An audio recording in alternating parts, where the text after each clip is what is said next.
All right. Let's see if my mic check is working. Mic check 1 2 1 2. Mic check 1 2 1 2. If anyone in the chat can hear me, just push 1.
All right, thank you for the confirmation, man.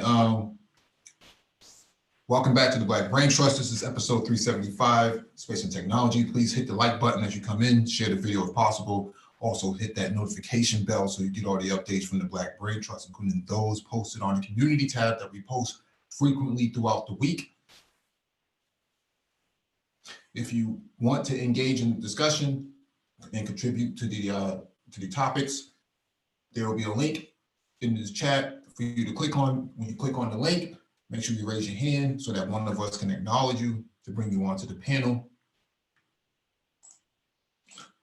Also, as a reminder, just as an FYI, we do offer IT mentorship.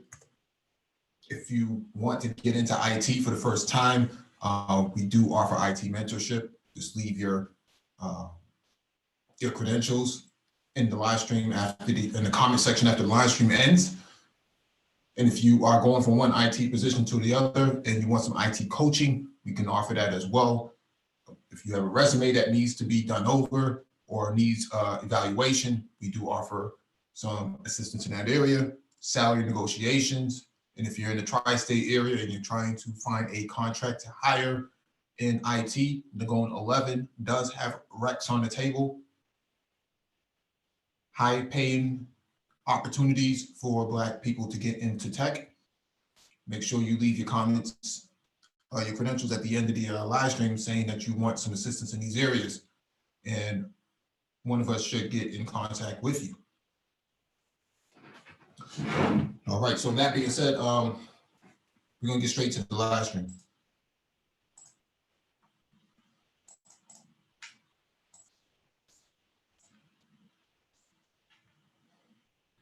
All right, first item on the docket is from fastcompany.com. Your smartphone could stop an epidemic. Explain this out. Even if you don't have your phone's GPS enabled, you're still sharing your approximate position every moment your phone is on. Easy to forget that our phones are actually connect to the cell phone towers, which are physically antennas dotted around cities. That's one reason why for years our wireless carriers are able to secretly sell so much information about us. But what if some of this big data could be used for a less nefarious purpose than marketing? That's the idea behind new research from MIT and Swiss Federal Institute of Technology published in Nature. By leveraging cell phone positioning data of millions of users, we might be able to predict and prevent the spread of epidemics across cities. As the researchers explained in the paper, the ways epidemics spread across an entire country are relatively well understood at this point. In other words, that map you see in virus movies where one red dot becomes two red dots and then enscones the globe may look sensational, but the idea behind it is plausible. What we don't understand yet is how epidemics spread within city, neighborhood to neighborhood. And with 55% of the world's population living in urban spaces, it's necessary we do for the sake of public health. For the study, scientists collected 2 months of anonymized cell phone data from 2.3 million people across Singapore, gathered from a local service provider. From this information, they were able to reverse engineer where people lived and where they worked. The scientists, when estimated the number of mosquitoes and the bite rates that led to the spread of dengue fever, a particularly dangerous virus that kills 25,000 people each year worldwide. You can't get dengue from another person, only from mosquitoes themselves. However, because humans infected with dengue fever can actually infect mosquitoes, which in turn spreads the disease to other people, deciphering human patterns of movement become very important to controlling the virus. By coupling cell phone movement data with typical dengue infection rates, scientists were able to create a simulation of a dengue epidemic that closely matched the real spread of dengue during epidemics that occurred in 2013 and 2014 in Singapore. This is obviously a predictive model that worked in retrospect rather than preventively, but the scientists believe the technique could predict dengue outbreak patterns in the future and fast enough to actually save lives. The proposed methods could be integrated into urban planning in near real time. The research is right. Mobile phone data is an obvious candidate for this purpose, given real-time information on people's movements. The only catch is that so far, the team hasn't demonstrated that it can predict the spread of a person-to-person disease, such as flu or Ebola, during an epidemic. But that's exactly their next field of study. Perhaps one day your phone won't just track your location, it'll leverage that data to keep you out of harm's way. I think this is actually a pretty dope concept because what happens here is they're right about the cell phone towers collecting all this data, but what's happening with 5G now is what we call edge computing. So now the cell phone tower can process cloud computing at the tower level, at the antenna level. Instead of going collecting this data and then pushing it to the cloud, it happens at the edge, and the edge is the tower is within 5G. This was not happening before in 3G and 4G. Like as the article said, they were just collecting the data, but it wasn't actually processing it. If you can process that data in real time through edge computing, then what happens here is you get quicker responses and you get faster turnarounds. Yeah, I was going to say you get more. It's essentially you're turning the cell towers into you're turning them into like sort of like microprocessors, if you will. They all become processors in addition to just data transmission points. Like they now actually process information as well. And so when your devices, depending on what's running on your phone, or you know what I mean, then that's what's going to determine the type of data that these antennas will now process. So, yeah, it's on a simpler level, like on a 3G platform, it's merely just, geo tracking, right? But when you go to a 5G infrastructure, now it's basically processing data from apps running on the phone. And on the tower itself. Right. Because the tower, for those who don't understand, edge computing is basically bringing cloud computing down to the edge layer, which is the outest, most closest area to the endpoint. So in terms of IoT, we know where all these bird scooters are, or these e-scooters are, based on their proximity to the tower and the GPS module that's installed on the IoT itself of the e-scooter. And terms of this article, the article says even with the GPS turned off, we still know where you are based on the last time the tower communicated with the smartphone or the cell phone itself. This is really let's take it and put it into perspective for Black people. Mm-hmm. What happens when you can figure out Atlanta, for example, that has a growing epidemic of HIV infections and transmissions throughout that city and throughout the state of Georgia? Or what happens when you have random shootings in the summertime? How do you correlate all of this data of who got shot in Chicago and what time is it happening and so on and so forth? You can collect all this data. You can actually create a map of this sort of traumatic experiences, these sort of injuries. So basically, kind of like a heat map. Yeah, a heat map, but also you could add real-time information to it at the same time, because all this data processing is happening at the edge layer. You throw in machine learning, you throw in artificial intelligence, and then you throw in predictive learning, then that, or deep learning and predictive learning, then you have a whole new ballgame. And you brought up a good point, especially like with something not even I wouldn't even say as substantial as, say, like tracking epidemics, because that's definitely one application for this type of stuff. But you brought up the e-scooter thing. I don't know if maybe like later on in the discussion or something, or in the after chat, we can go ahead and show the video I recorded yesterday of how it works. But what I demonstrated yesterday, or the video demonstration that I made, basically speaks to exactly what you're talking about. The example that you made about how to track, what they call mobility assets. Like literally what I did was exactly what you said.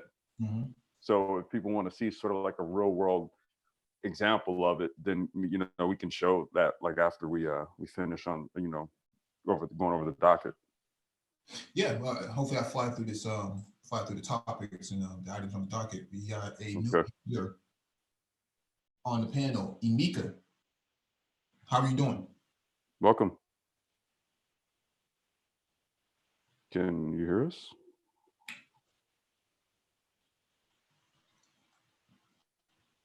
Hello? I think they're muted, but I don't think they're unmuting their mic. Okay. Emeka, unmute your mic. Yeah, if you can hear us.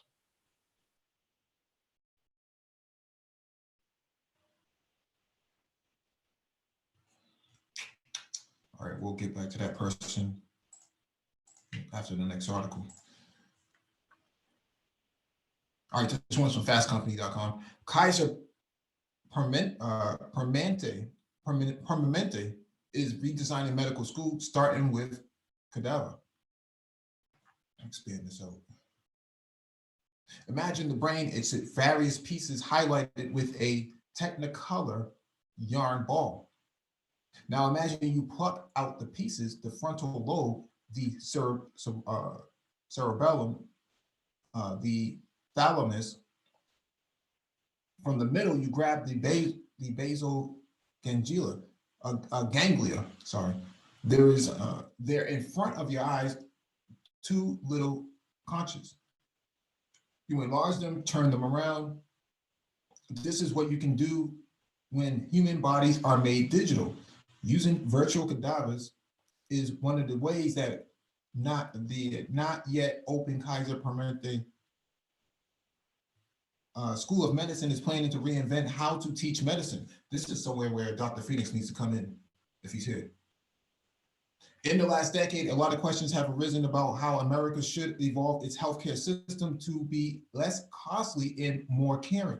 The preferred solutions range from changing how we pay for health services to thinking more holistically about what prevents people from staying healthy. As part of the discussion, medical schools have gone under the microscope. Several are already making changes to the curricula to reflect the challenges of treating patients today. But one school has a chance to build a new framework for medical students from the ground up. Kaiser Medical School is set to open in the summer of 2020. The school will take a technology-forward approach that teaches students how to treat with compassion. Interesting. Rather than teaching anatomy.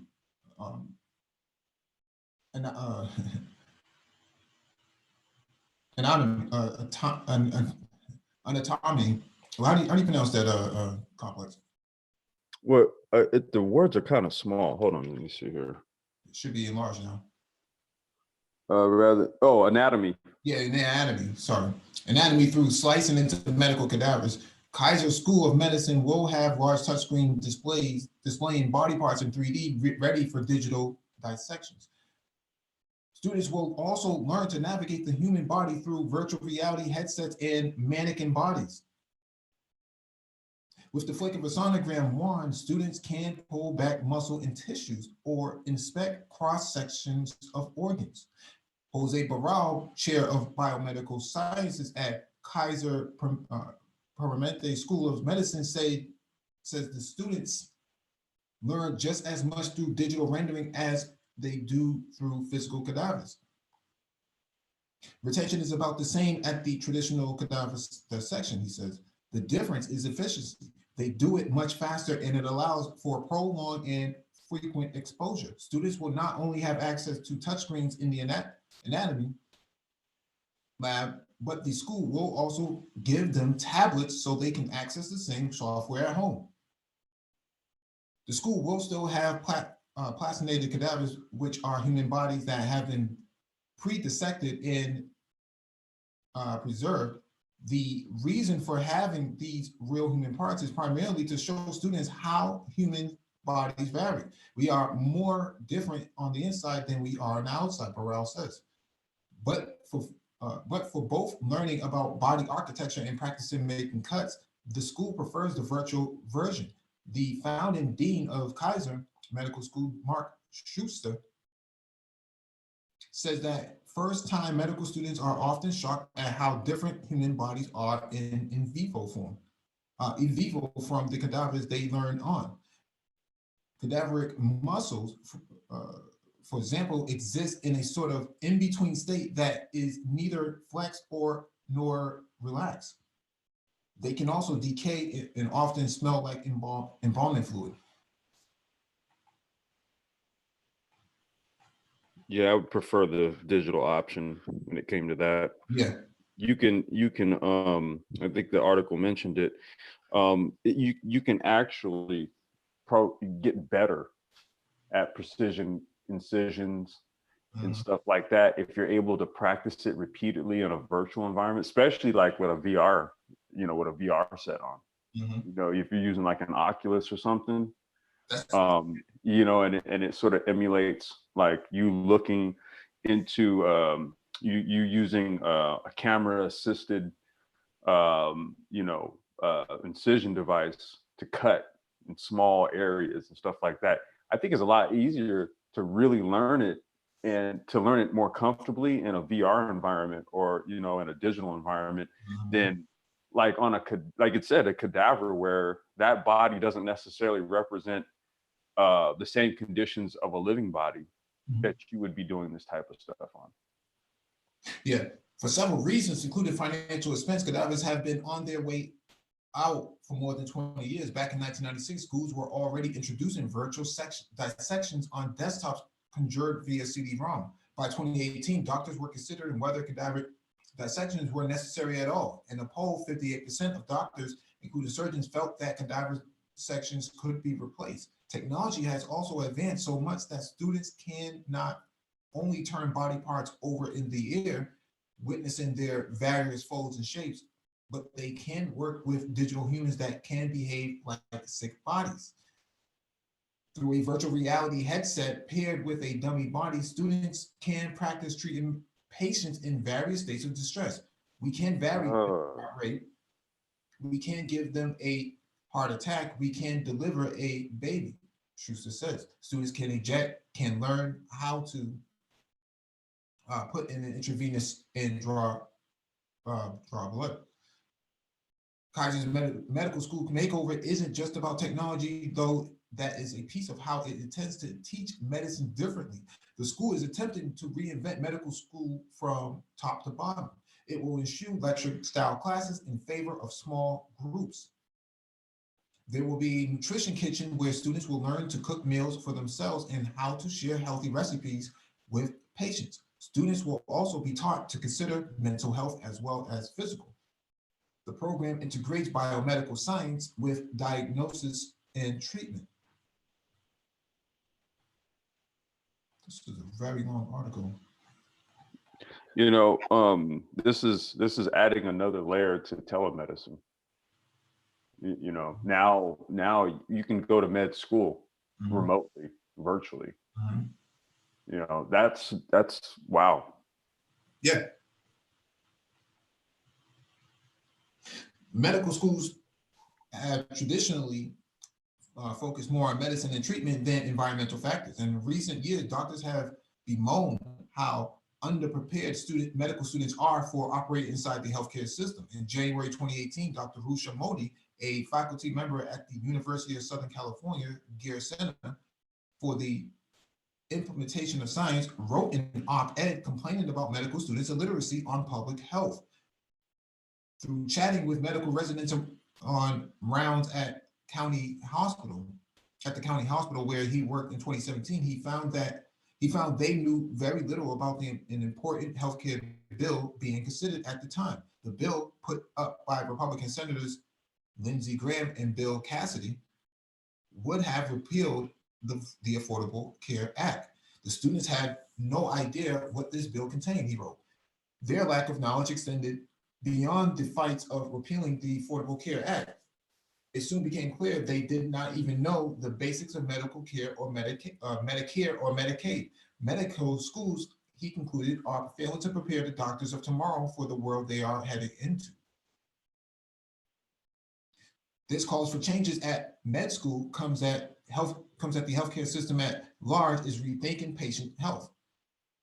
Healthcare centers are thinking more broadly about how to incorporate mental health into physical healthcare, or how to factor in various external aspects about a patient, such as where they live, into treatment plans.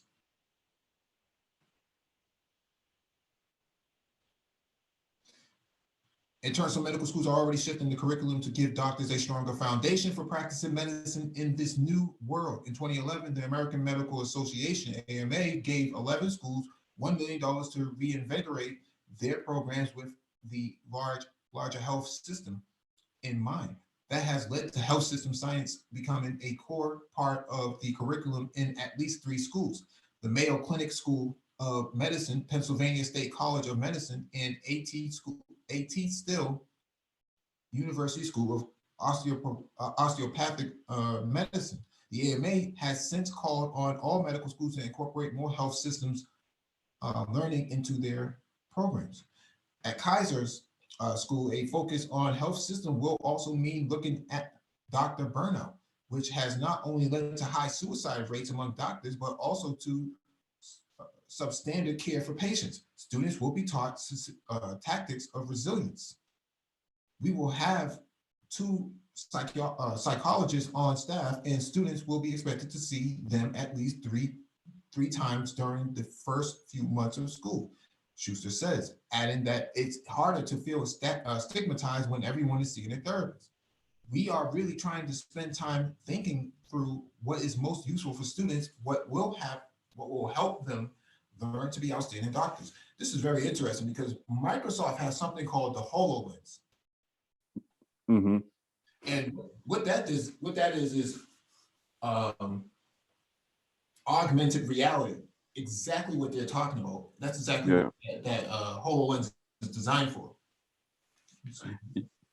Yeah, Mike Rizzi made a comment in the chat saying that VR remote surgeries are in the future. That's exactly where that's where this goes, especially when you start training individuals through a VR mechanism, then what you then have is you have basically you're starting to set the groundwork for somebody to remotely do something, and their movements actually translates into an automated bot that does the actual movements. I mean, I think you already have well, you do have that, but it's more camera based and it's not VR. Because VR, it means you could do it remotely. You don't need, the doctor wouldn't have to be there. He just throws his VR set on and sits in the chair at his home. Or his AR set, it would be augmented. Or AR, I'm sorry, augmented, yeah. Yeah, I don't know why the article focuses on virtual reality when it should be augmented reality. Right. Because yeah, you're doing it in sort of like a 3-dimensional space, but just virtually. Yeah.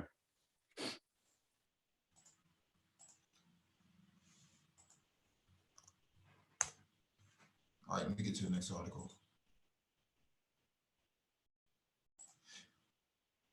I'm not going to spend a whole lot of time on this one. This one is from hackernoon.com. Test your blockchain on Google Cloud using Hyperledger Caliper in a how-to guide. This is more of a how-to guide of how to implement this in Google Cloud. Hyperledger Composer, Hyperledger Fabric, and Hyperledger Caliper. Yeah, this is more of a how-to guide. So I'm just only going to read the first paragraph, and then everything else is more about execution. I don't have my system set up to actually perform all of the actions. So let me read it. I'm a part-time PhD researcher at Tecnicio Lisboa, where I teach user-centered design. I am being a mentor at the Hyperledger Fabric-based access control project supported and funded by Hyperledger and the Linux Foundation. Tested blockchain applications can be cumbersome mainly because they are complex, no pun intended, resource demanding distributed systems. Testing your blockchain app on the cloud might improve the efficiency of the testing process. We as well as achieving more realistic test environments. This article provides a 101 guide on how to use Hyperledger Caliper on Google Cloud, tackling the scenario of testing a Hyperledger Composer application, a blockchain framework which facilitates the development of Hyperledger Fabric applications. Nonetheless, this testing process applies to all blockchains supported by Hyperledger Caliper, Hyperledger Borrow, Hyperledger Fabric, Hyperledger Aurora, and Hyperledger Sawtooth, and more to come. So I'm not going to go into any of this right now because this is a how-to guide, but this is actually really good if you're trying to get into blockchain. Yeah, Google rolled some tools out there. Would you say? So this is Google rolled some tools out there, huh? It's about testing it within the Google Cloud, GCP. Within the Google Cloud, okay. GCP. Yeah. So you can do quicker analysis, because before you would have to go buy a powerful system, but now you can just spin up those resources in the cloud on GCP, and then that makes the testing that much easier. A lot of people just go out and buy these NVIDIA graphics cards and AMD graphics cards, and what happens here is they spend $5,000 on a system just to do some blockchain development when you can actually spin this stuff up in the cloud pretty easy. Right. Interesting. All right, let me get to this next article.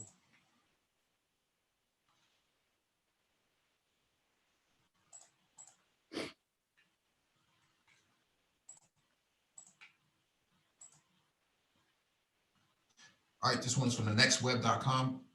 This fish farming Mitsubishi subsidiary just put salmon on the blockchain. Dude, oh, there's a Mitsubishi subsidiary that farms. Okay. They must got like an evil fishtail or something. You know what I'm saying? Norwegian Mitsubishi subsidiary Cermaq is putting salmon on the blockchain and feeding it to the French. Oui. Damn. Cermaq's blockchain-ified salmon will be sold by French food company Labre. A press release notes consumers will be able to scan special QR codes on Labre labels to receive comprehensive details about the salmon's journey from egg to store. Interesting. Marketing materials refer to these tidbits as a CV, which will feature the salmon's origin, how it was farmed, its size upon transference into seawater, as well as the farming facility's location. Health and welfare information will also reportedly be shared, including the salmon's diet and even which vaccinations it received. Wow. Instead of a public ledger, these firms have chosen IBM Food Trust to manage this data. It's a specialized software suite for tracking food supply routes with private distributed ledgers. IBM built the platform using the open source distributed ledger technology, DLT software Hyperledger Fabric, released by the Linux Foundation. We just got finished talking about Hyperledger Fabric on the last article about how you can implement it in the cloud on Google Cloud. So make sure you go back and check that that 101 guide on how to do it, because they're talking about it right here and how it's used.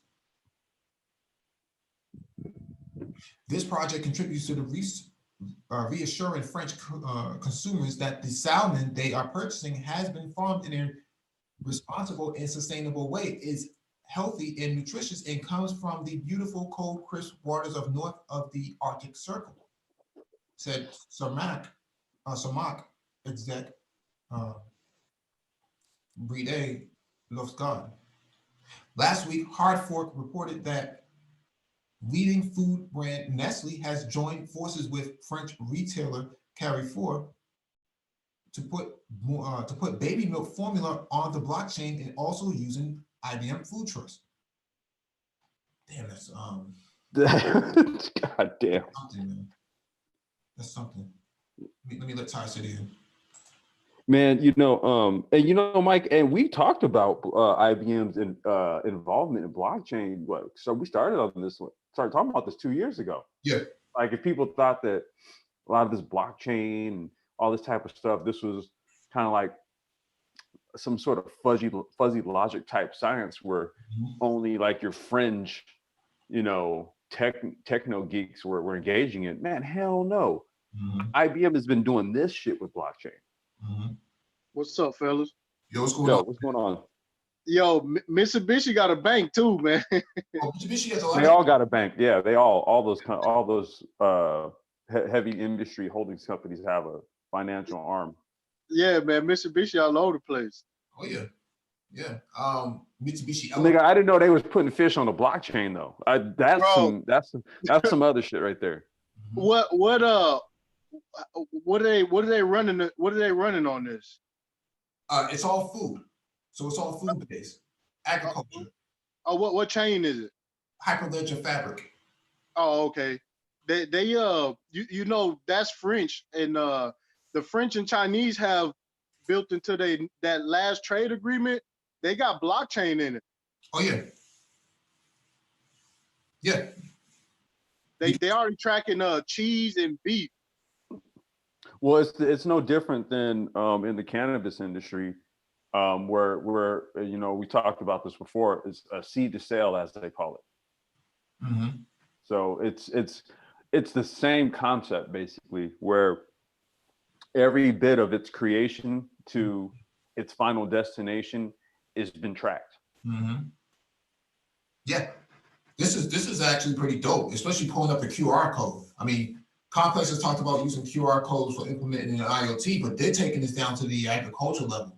Right. So you're talking about figuring out whether that avocado came from Mexico or did it come from Brazil, or where did it exactly come from, and what who picked it. I mean, this is actually going to be liberating. I mean, we talked about this before, but Africans have talked about blockchain being a pan-Africanist tool. So imagine if you knew where your farm agriculture coming from the continent, where it's come from, and how to pay for it, and making sure that that person who walked a mile with a basket on their head to sell her at the market, that she gets a proper she gets her proceeds.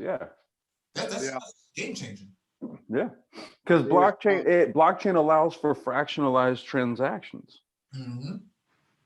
See, and VeChain just signed a deal with Prada, Da Vinci, and some other high-end fashion, so they can verify the authenticity of their products. Yep. That's gonna shoot the price of those goods right through the roof because now you can't bootleg it. Everybody's Yep. gonna the roof. It's also a, what's the technical term? Proof of, which one is what would that fall under? Proof of stake? Proof of It's not proof of stake. It'll be damn man. It's a it's like proof of it's like three of them. It's like or proof. There's proof of concept, proof of stake. Proof of elapsed time. Wait, what's it? Say that again. It's proof of elapsed time too. They have that as well. Yeah. It's that also. I mean, nonetheless, man. Yeah, no. I mean, because if you have agriculture, I don't want to deep dive off, go into a tangent or anything, but no. The significance of this is yeah, because like you said, you can now ensure that those people who pick the stuff in the country of origin are getting paid for it. Yep. Yeah, now they have with France signing that deal, making a smart contract a legal binding. So now you can have copyrights and patents and stuff on the blockchain now. Yeah, proof of work. Dave Tao, proof of work. That's it. Yeah, but the proof of work is for every block that is mined. It's not. Yeah. Proof of work that's not applicable to. No, that's different. That's a different sort of work. Okay. Yeah.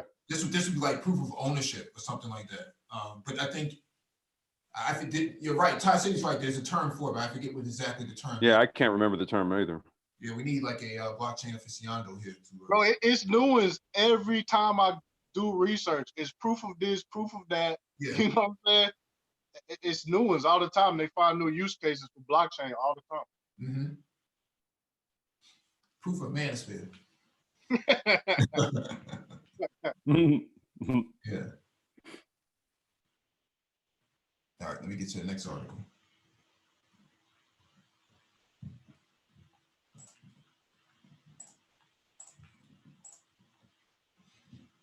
All right, this one is from Destruct Africa. What it takes to scale your African tech startup internationally. This is going to be interesting. Taking part in a discussion at the recent Afric Arena event in Cape Town, panelists were asked what ingredients were needed for African tech startups to succeed at expanding outside of their home markets. They concluded that it required various things, but the key point was that a startup should have expansion in mind from the very beginning of its journey. This means its team and infrastructure are set up for growth from day one, rather than huge changes in approach being necessary down the line. Ryan Harrison, investment associate at the South Africa SME Fund, that it was a question of teams mindset.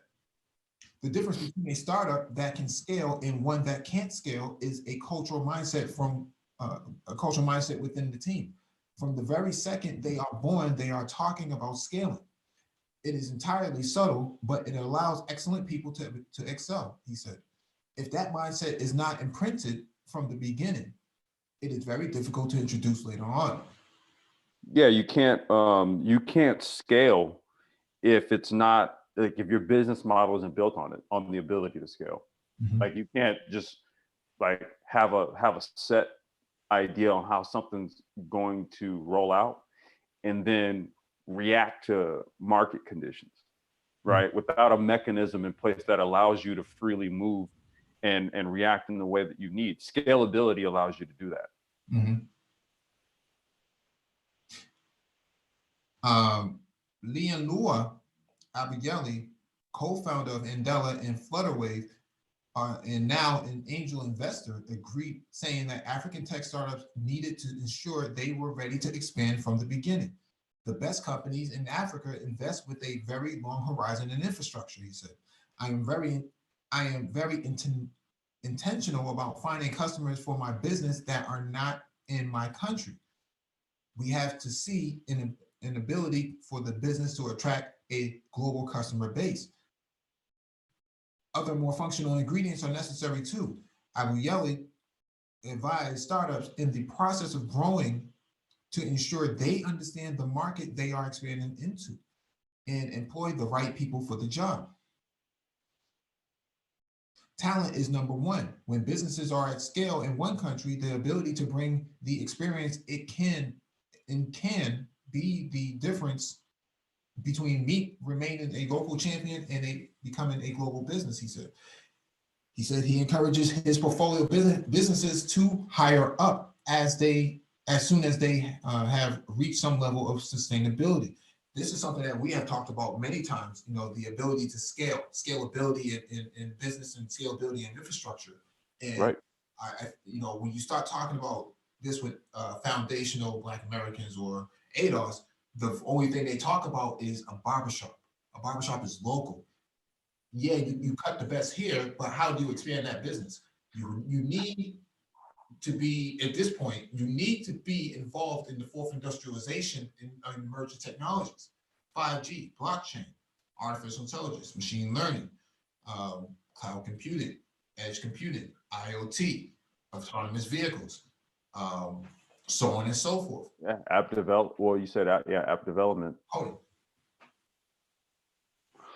Well, and the thing about it is that I think too, because we focus on, sort of like bread and butter, brick and mortars, that we kind of they're sort of go-tos, right? Like everybody knows that, we're going to go get our hair cut, or we're going to go get our hair and nails did or something, right? So we kind of intrinsically know that there's going to be a demand for these types of things.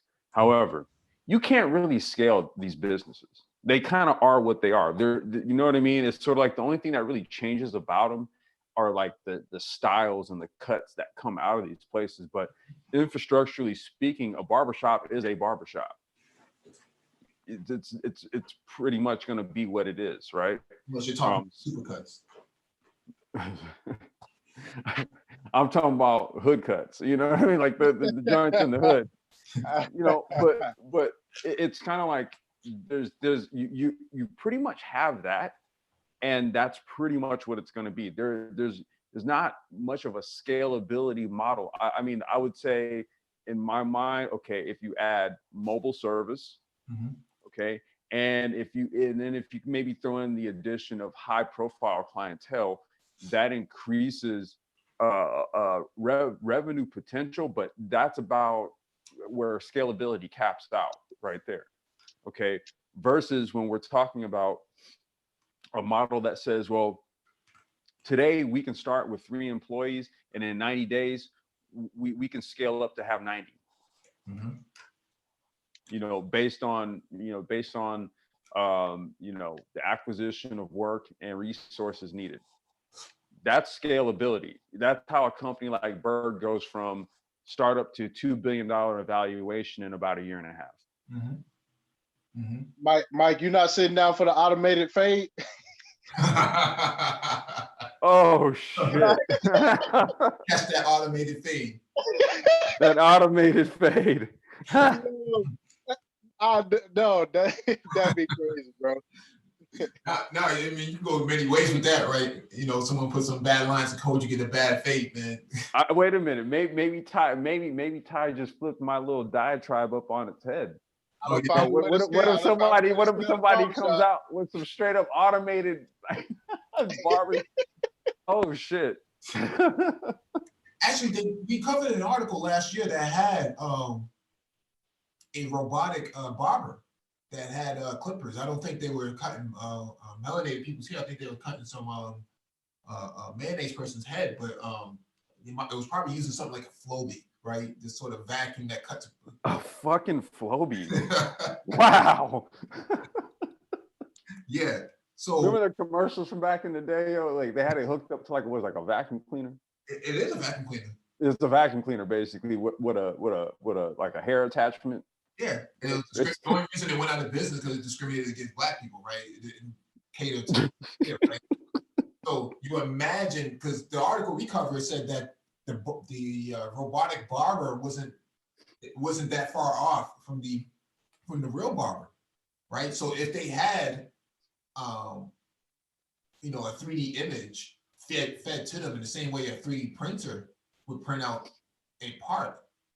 What's to say that you know? Yeah, I mean, I would see that if there was like a facial recognition component to it. Yeah. You know, where it kind of maps out the shape of, you know, because if you look at like one of those facial recognition overlays, it points dots at certain parts of the face to kind of give a profile of the shape of the skull, right? Well, so well, you they know, got I guess women maybe already using it for makeup. The facial recognition. Wait, what? The facial recognition, they already using it for like makeup. How are they doing that? Well, it pretty much gives you I guess it puts the pinouts on your face and then it like shows you different shadows and stuff. Yeah, there's based on your facial features. Yeah. Oh shit! Okay. And in place for like 3D, not 3D, Bluetooth mirrors and stuff like that that can actually communicate with your phone and right your colors and stuff like that. Okay.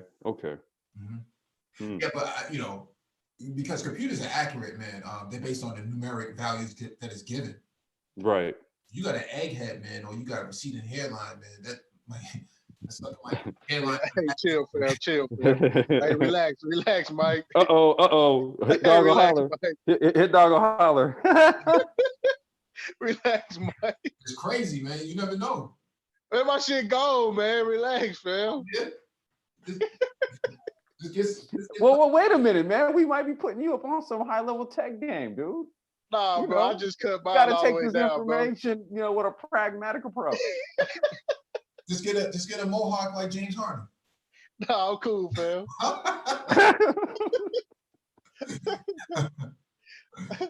Oh, we got D.E. Raptor on the panel. What's going on, D? Shalom. Yo, hey, what's up, D?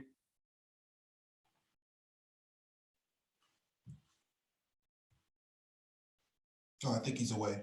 All right, this next one is from Forbes.com. Top 10 technology trends in retail, how tech will transform shopping in 2020. Technology is changing the way every industry does business by helping to create efficiencies, save money, and provide better products and services. Retail businesses are also adopting technology to their advantage. Here are the 10 of the top tech trends that will transform shopping. Extended reality. Virtual and augmented reality offer retailers several ways to enhance the customer experience, from browsing products to virtually trying them on. Extended reality is already in use by many retailers today. Teen surf and sports clothing retailer Tilly's offered its customers a back-to-school scavenger hunt experience that helped their customers explore different clothes and accessories. Extended reality can also provide additional information for customers when they are browsing for products such as the living wine labels from Treasury Wine Estates. The IKEA Place Art Kit app helps you determine if the furniture you want to purchase will fit and look good in your home. In the future, extended reality will eventually enable consumers to be able to share their virtual reality shopping experience with others. Interesting. Predictive analytics, big data. Retail organizations have never had an issue collecting lots of data, but analyzing it and using the data to solve problems or create new solutions has been a struggle. Predictive analytics changes that. Now retailers can be proactive about the future by analyzing consumer behavior and trends from the past. When retailers successfully analyze data, they are able to understand important information about consumer purchasing behavior, personalize the shopping experience, address a consumer's needs based on where they are in the customer journey, improve efficiencies, and reduce costs of supply chains and more. Predictive analytics helps retailers be smarter, more efficient, and reduce costs. Micro moments. Think about how you use Google or your favorite search engine. You rely on finding what you need in the moment, whether that's for a celebration, how to fix something, or solve a problem like where to find a restaurant to satiate your hunger for Italian food. Retailers who can meet customers in the moment have a powerful advantage. Thanks to direct digital access to consumers and powerful analytics capability, businesses can capture moments and help customers during their moment of need and even anticipate what a customer might need before they even know it. Recommendation engines, another powerful tech tool for retailers, is recommendation engines that help customers find things they never knew they needed and to help funnel options to a consumer at relevant times in their shopping journey. Recommendation engines get better over time. The more data the algorithm have to access a customer's shopping behavior, the better the recommendations. Retailers get to benefit from higher cart sales and improved customer satisfaction thanks to the ease of use. Amazon, Netflix, and Spotify are the recommendation engines you might be most familiar with, but many other retailers such as Best Buy use them too. Order fulfillment automation. By the end of 2025, more than 580,000 autonomous mobile robots, AMRs, will be deployed to help warehouses fulfill customer orders. Many retailers are scrambling to adjust the Amazon effect and are exploring order fulfillment automation to try to increase the speed and flexibility of operations in order to compete with Amazon. This automation can significantly reduce order processing times. And in addition, warehouses have struggled to find enough human laborers to keep up with demand, so automated systems are an attractive solution. I don't know if anybody's ever seen videos, technology demos. There's a lot of, European firms that use, they basically use automated robots to pick products, right? There's like this whole sort of QR-based grid on the ground. And that's what moves one robot to go in a certain direction into a certain area to pick a different, a specific product and then bring it all out. And when you have we have robots that largely are only just relegated to the level of charge that they have in order to operate and produce, they just produce more work per input of energy, if you will. So then when they kind of break this down, they say, okay, when you look at the efficiency of robots over a human, a human can make certain decisions that a robot can't. But if you structure things in a way where the robot doesn't have to make decisions, then the only thing it's going to do is carry out a function, which is ultimately what you need it to do. So there is validity to that, and that's the reason why you have a lot of retailers that simply can't compete with Amazon, because Amazon can get things to you faster. And that's what people ultimately want. They want instantaneous gratification. They see something, it's really not even like an impulse buy. It's just the fact that I'll go here because if I buy it, from the seat of, from the comfort of my living room in my house, if I have Prime, it'll be here tomorrow. So other retailers are going to have to employ some form or some level of this type of thing in order to keep their sales. Yeah. Face recognition. Many of the most successful retailers have online and offline presences. Facial recognition technology helps retailers proactively battle shoplifting and retail crime. In addition, it can bring the personalized online shopping experience to the brick and mortar location. When a customer is identified through facial recognition technology, the store staff can better respond to that customer's unique needs. There are certainly legal and privacy concerns to be worked out, but there are several advantages for retailers who adopted facial recognition technology. Stock management. Automated warehouses help improve inventory control. Rather than wait for manual inventories, smart robotics and computer systems keep reliable stock data in real time. This accurate data helps retailers manage stock flow, make solid predictions, smart decisions, and forecasting that help improve the store's bottom line. Better inventory management of raw, in-process, and finished goods reduce waste, spoilage, and even theft. Robotic store assistants. Another tech trend that's changing shopping is robotic store assistants. Robots like Pepper can help shoppers find the merchandise they are looking for and answer questions. They can even email special offers or coupons. home improvement stores, Lowe's has the robot that helps with in-store customer service. Yeah, that thing is not all that great. It's kind of clumsy too. So until they can get something that's really human-like, it won't catch on. It's too obnoxious. If you It's called the Lobot. yeah, but Stop and Shop has one too, man. We covered an article about that months ago.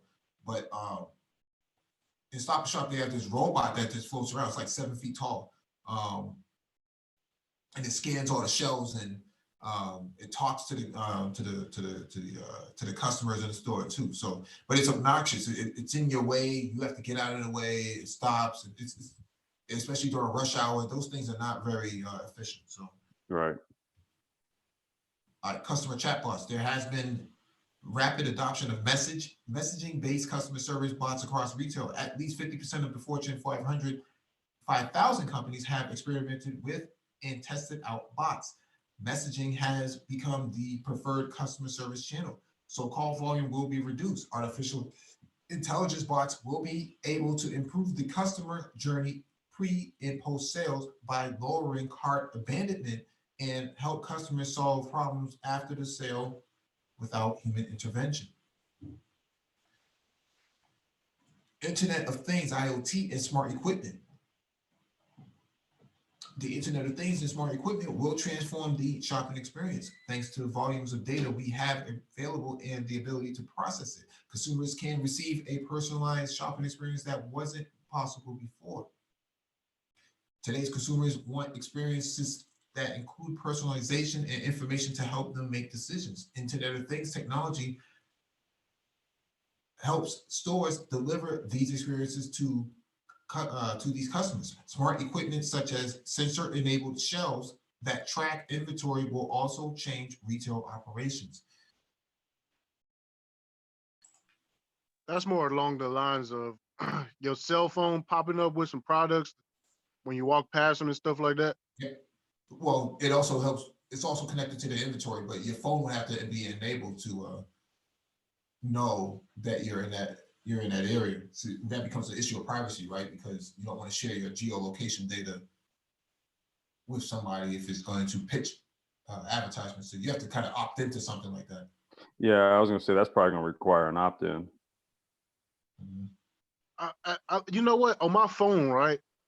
It asked me, how was my experience at somewhere that I just left? Right, because you're sharing geolocation data. Yeah.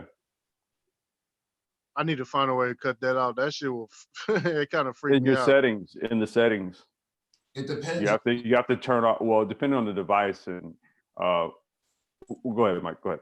No, I was just going to say it depends on what you're expecting from it. Geolocation data is actually good for trying to pinpoint where the next location you're trying to get to is. So, for example, if I'm looking for a dealership, that geolocation data that I have enabled, geolocation sharing, is actually going to allow me to proximate where certain brick and mortar businesses are. And Yeah, you also tell me the real-time traffic updates. If you have that disabled, you won't be able to get the real-time traffic updates and so on and so forth. Yeah, I wouldn't say necessarily turn it off on your phone.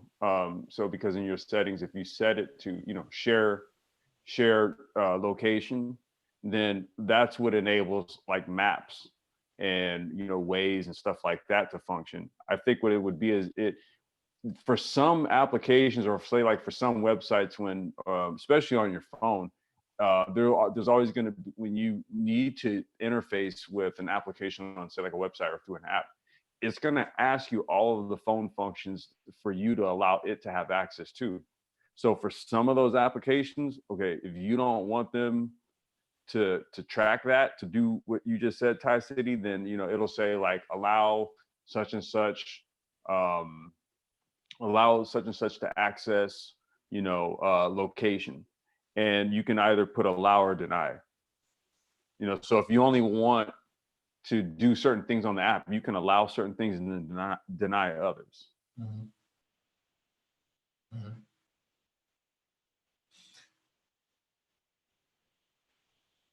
So we got Super Triz on the panel too. What's going on? Yeah, I'm about to say, man. What up, Triz? All right, next one is from DisruptAfrica.com. AWS to incubate 100 Black South African entrepreneurs in $25 million initiative. Let me expand this out. Amazon Web Services has partnered South Africa's Department of Trade and Industry, DTI, to incubate 100 Black entrepreneurs as part of ZAR $365 million, $25 million initiative. Signed on the sidelines of the South Africa Investment Conference this week, the agreement will see AWS invest ZAR $365 million, $25 million in the DTI's BEE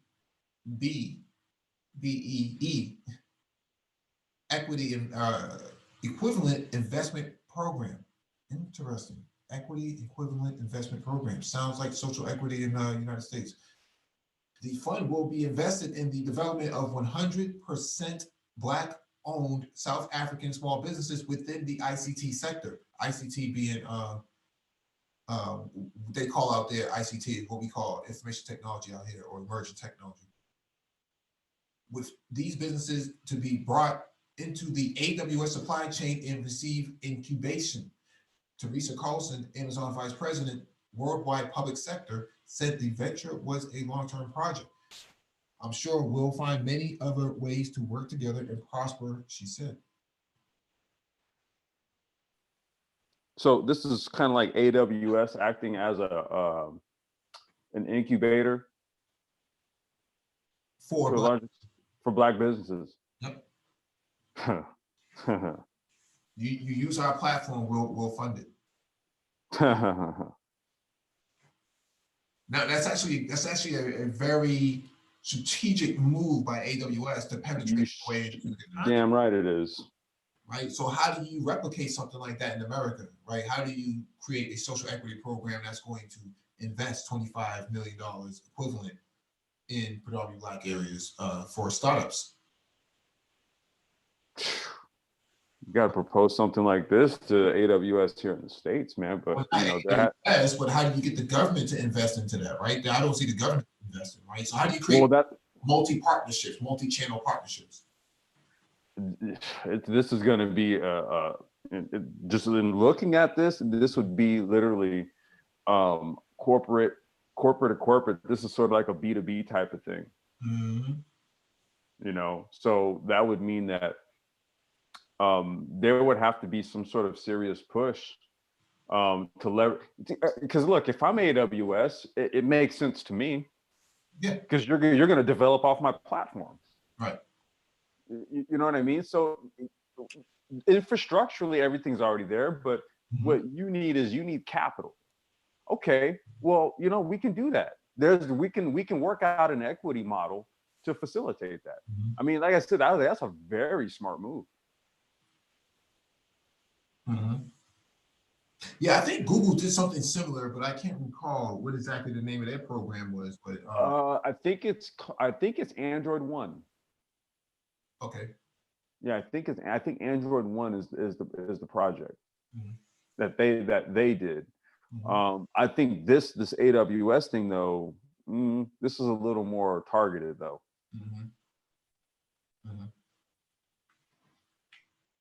Yeah, this is dope though. I don't see anything wrong with that. I'd like to know what the end result is as they. I mean, when you really just think about the wide range of like what you could utilize AWS for, I mean, gosh, this is just, you know, no one should think that, you know, AWS is sort of synonymous with the Amazon that you know. AWS is like a web services. It's kind of like a different model that's owned by, it's a different business that's owned by Amazon. It just has Amazon, but we're talking about, it's basically a tech company. Doesn't really pertain to the sales platform. Yeah, they're not playing around. They got a lot of startups running through there. Yeah. Oh yeah, we talked about what you got, whole companies now basically just running off of AWS. Yeah, because it's so much well, it's not so much easier, but it's easier relative to buying a data center and implementing on these rack computers. I mean, you could spin up services at a fraction of the cost of what you would have done with traditional legacy hardware. And that's the future of startups, right? They don't have to do all of these major brick and mortar investments. They can actually spin up from their rooms. You know, you can work remotely, spin it up into the cloud, and then have your services and stuff going within a few hours. And it's all metered, right? It's metered just like a parking meter would be. So you're paying the services, you're paying for the time of the services that you're using. Yeah. Yeah, and it fits into the scalability model that we were just talking about a little while ago. This allows you to scale. Using things like this is what allows you to scale. You could start from 3 guys working remotely in their bedrooms, you know, utilizing AWS. 60 days later, you know, you got a full-blown web shop with 20 employees, and maybe 5 of them are outsourced, and you guys are all video conferencing on whatever platform that you use and developing on AWS. This is how shit works nowadays. Yeah, dog, that shit is dope, bro. Yeah, there's something called EC2 that Amazon had, which is their famous service. Elastic Computing 2. So basically, scalability of the computing cycles that you want to use. So if you want to use one processor for now, and then within a few hours, you know that there's going to be a need for more compute and processing resources, it will automatically scale to 4 processors. It'll go from 1 to 2, from 2 to 4, from 4 to 6, to 4 to 8, 6 to 8, and so on and so forth. It will just keep scaling. But then it will constrict based on the load. So if it's 12 o'clock at night, there's no need to pay to have 8 processors and 24 gigs of memory or something like that. It may scale down to 1 processor and only 4 gigs of memory, because that's all that's needed. So that's the complexity behind it, but also the benefits of having something like that form of infrastructure available to you. I tip my hat to those cats, man, who are the ones who benefited from the program. So yeah. Damn, man, that's a good idea, man. That is a cold idea, bro. That's the way people are moving into this whole blockchain thing now. Amazon has their own blockchain as a service now. Dog, that is cold, man. Like you develop an app and it's just sky's the limit, bro. Yeah, that's why we tell guys in the Black Tech Talk, you gotta get your skills up, gotta get your coding skills up, because that's what drives AWS is the coding. And you're 100% responsible for all that stuff. You know, Amazon just provides the infrastructure for you. Everything else is done by you. We got the Golden 11 from the Big Apple. Oh. Solange on his neck. Well, you know, Ty, this is the future, man. This is the way how business. What's up? What's up, fellows? Hey, what's going on, dude? Yo. Yeah, man, I'm just in transit here, man. I'm gonna get to the crib, so I get in there. I'm gonna lock in, but y'all are kicking it, so I'll hop on in a minute. I'm just gonna stay on, all right? Yep. All right. All right. So, yo, man, that right there, bro, that's like, you can set up a IoT environment and just have everything running through there. Yeah, because that's what the IoT environment that we were talking about earlier would be edge computing. Yep. That's dope. Yeah, that's what. Wait, we're gonna do a little demo or show a video of a demo of it a little bit later. Mm-hmm. But that's exactly what we're talking about. That's dope, bro. Mm-hmm. Hey, man, we here, bro. Like, you got a company, like you got a system like that that's backing up whatever idea you can conjure up. Oh yeah. Oh yeah. All right, this is from TechCrunch.com. Opera's Africa fintech startup OPay gains $120 million from Chinese investors. Oh shit. This brother's balling right now. Oh wow. Let me expand this out. Yeah, man. Africa's focused fintech startup OPay has raised a $120 million Series B round backed by Chinese investors. Located in Lagos and founded by consumer internet company Opera, OPay will use the funds to scale in Nigeria and expand its payments product to Kenya, Ghana, and South Africa. Opera CFO Freud Jacobson confirmed to TechCrunch. Series B investors included Mutan Diapane Gaorong, Source Code Capital, SoftBank Ventures Asia, BAI, Redpoint, IDG Capital, Sequoia China, and GSR Ventures. Hold on, SoftBank. Let me shut up. OPay's $120 million round comes after the startup raised $50 million in June. That was quick. It also follows Visa's $200 million investment in Nigerian fintech company InterSwitch and a $40 million raise by Lagos-based payment startup PalmPay, led by China's Transition. There are a couple of quick takeaways. Nigeria has become the epicenter for fintech venture capitalists and expansion in Africa.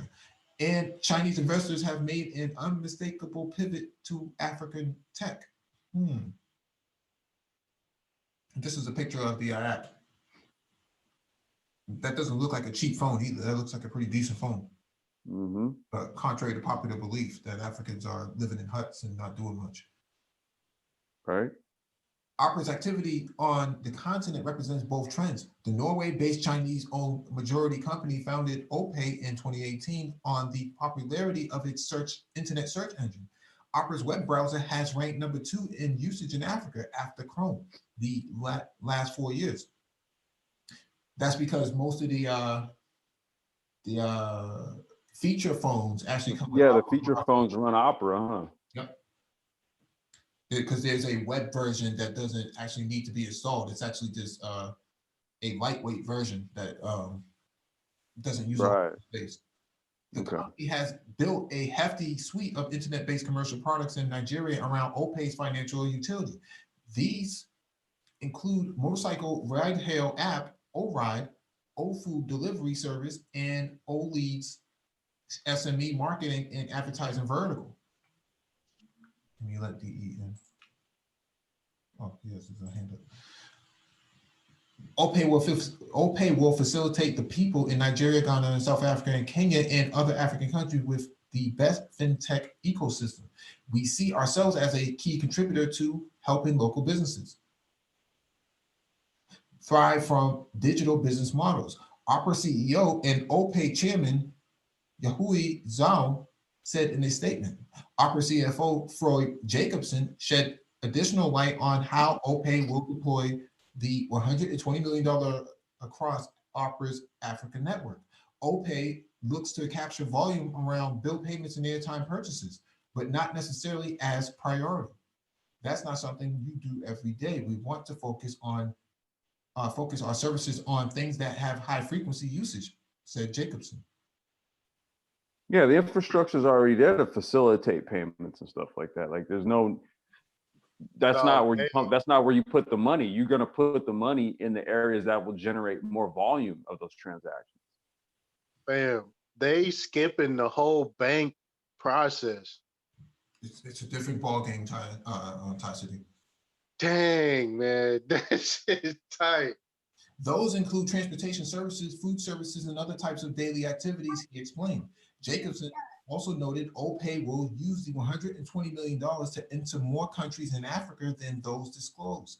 Since its Series A raise, OPay in Nigeria has scaled to 140,000 active agents and $10 million in daily transaction volume, according to the company's stats.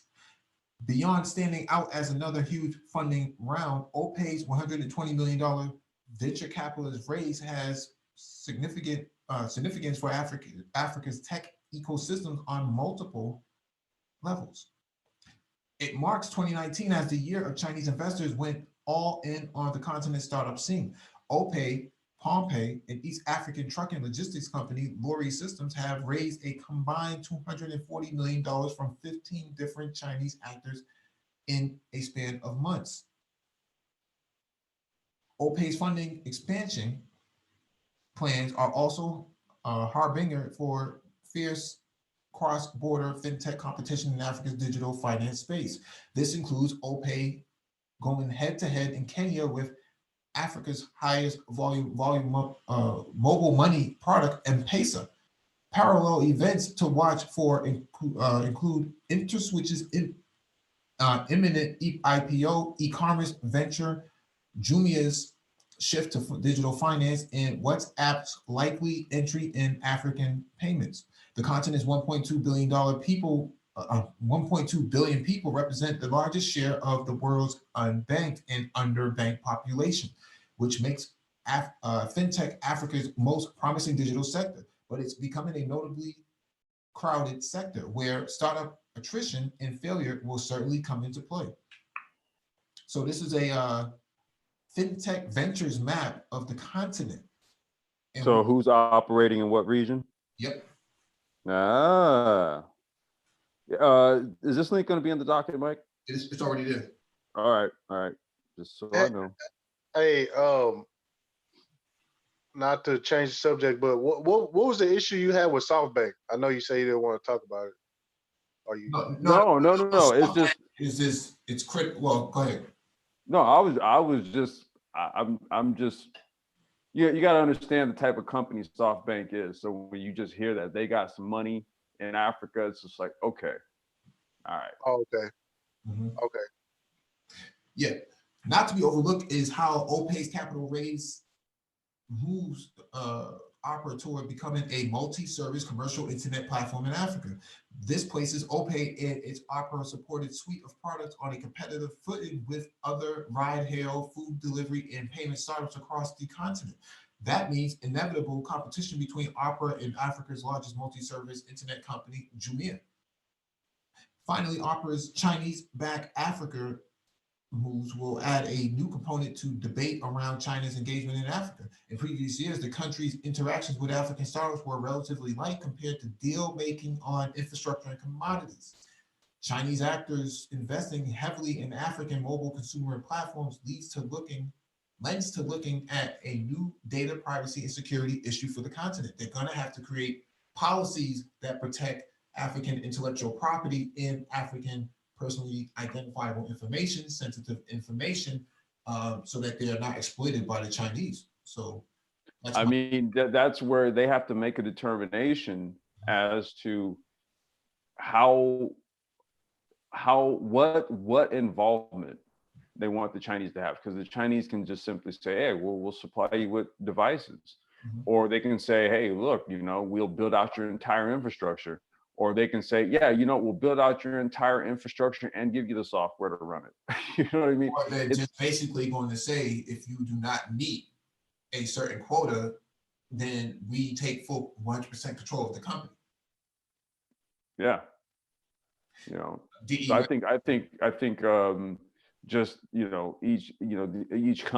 each country or economic zone, what have you, should have strict groundwork with regards to what type of data what I mean? That stuff has to be, those are statutes that have to be passed, like within the halls of Congress or Senate or, whatever house, whatever type of functionary it is that puts the laws on the books before deals are made.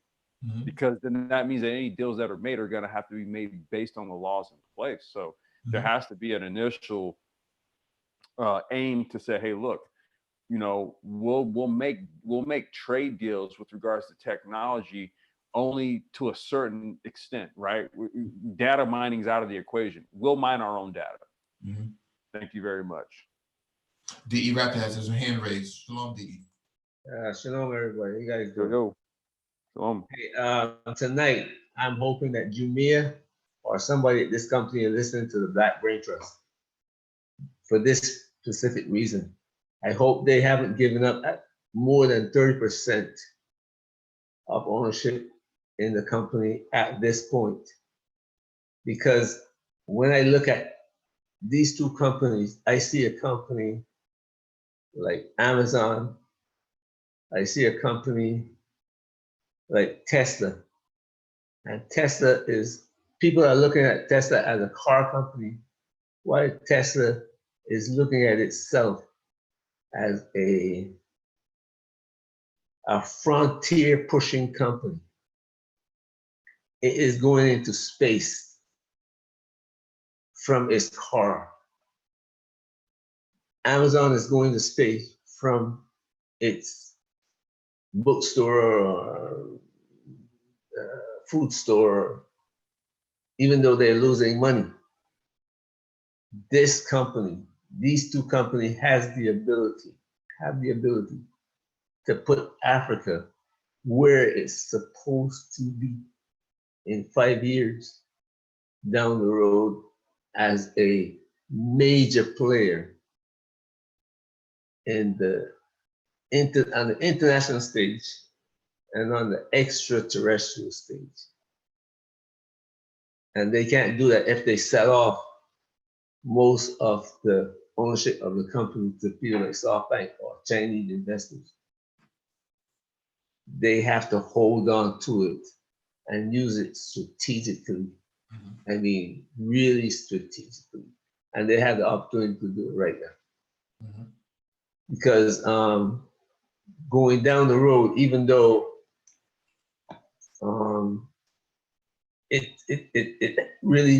can do a lot right now in Africa, it can do more to establish the Africa brand. When somebody look at the company name, they'll say, isn't that an African company? What are they doing in space? What are they doing going to Mars? You know, because Mars now is supposed to be Amazon. You know, Mars is supposed to be Tesla. Mars is supposed to be NASA. Mars is supposed to be China and India. But here's you got this African company going to Mars. So I hope they are listening to Black Brain Trust tonight and saying, hey, this is what we should be doing. You know what I'm saying? We should be looking, we got this plan to do this, but our long-term goal should be like this. And if you look at Tesla, their long-term goal is not selling 1 million cars. Amazon's long-term goal is not selling, you know, selling books and shoes and to American women. You know what I'm saying? They'll happily sell it to you. Yes. It's just not their, it's just not their goal. You see what I'm saying? And Africa needs company like this. Africa needs company like this that's going to come up with strategic ideas. This is, I mean, this is a strategic idea. And if you don't move on it, you're gonna lose the opportunity because somebody else is gonna come along and take it. I would like to see a public policy, with a foreign policy initiative by any president. I would have liked to see it done under Obama, where ADOS people, Foundation of Black America, they created a mechanism to invest their money into the continent and get a tax break on that, and vice versa, where African entrepreneurs could actually invest into predominantly Black neighborhoods in America. Mike, I'm sorry to tell you that Obama is not owned by Black people. I'm not saying that. Obama is owned by America. And when you say America, it includes the HRH, you know? Royal Highness. So he really can't do anything. He really can't do anything for Black people unless he bring in HRH. I said under Obama. I didn't say he had to do it. I just said under the Obama administration. Like there should have been some sort of legislation or some sort of initiative, right. Some sort of bill passed to facilitate, you know, international trade pacts. But we're talking specifically about certain groups of Americans, right, with a certain country, right. Namely Africa. Right. He created opportunity. He created those opportunities. Opportunity zones during his administration. So right. To say that he didn't work for Black people, that's irrelevant to what I'm saying. I'm saying that those those little lines written on a piece of paper could actually have been established, and it wouldn't have hurt them at all. In fact, they have the AGOA, which is the African Growth and Opportunity Act, that does exactly what I'm saying, but not to the extent that it needs to be done. So they had already implemented mechanisms to begin with. It's just a matter of going one step further. Yeah, I would say, you know, two approaches that I would take to it is either one, essentially the AGOA, like you just mentioned. I mean, you know, if you have a large business network of individuals who are looking to leverage what the AGOA is created to do, then you go in with with a briefcase, basically, and you say, look, this is what the fuck we want, do it. Okay, that's we either do something like that, we leverage a vehicle that has been created but just underutilized, or we go B2B with it. We go straight there, and we either talk to you know, we go to either the consulates here in the United States, talk directly to the delegates of countries over there, and we just go, we make it like either some B2G, business to government type shit, or B2B on that end. And there's one or two ways, you know, in my view, that we can do it. I don't know if, you know, how much interest there is in supporting the initiatives of, you know, brothers trying to like do international business as it relates to this country, but, you know, can always go B2B with it. How about we who want to invest in Africa, leave the other fools behind and go talk to the African governments themselves, to the OAU, say, look, Well, I think, I'm sorry, do you go ahead? Here's the direction that we would like to see you go in, or one of the directions that we would like to see you go in. And here's this company who is doing exactly what we think should be done. How we invest in this company and make it into a brand. I would say that, you know, one thought that comes to mind is basically we get into the you know, we get into the venture capital sphere, right? By creating a company here that owns a company there that invests. Yep, we form a corporation, a venture capital corporation. Right, and you're specific. 200 billion, 300 billion, 500 billion. You know what I'm saying? There are black men here who would put in $1 million. There are black men here who would put in 50,000. You know what I'm saying? There's some black men who will put in 10,000. Okay, of course, Jay-Z, Robert F. Smith, and all the rest of the moguls would actually put their money into that. They're already doing it now, so I don't see why they wouldn't do it with that. I don't think it'll be too much longer with the way they setting up these fintech companies and startups. I'm pretty sure it'll be a way for us to invest sometime soon. Yeah, directly with them. And if it's not already established, then we'll figure out a way to do it. All right, right. Let me get to this next article. This one's from DisruptAfrica.com. Kenya on-demand delivery startup Sendi raises $2 million from Goodwill.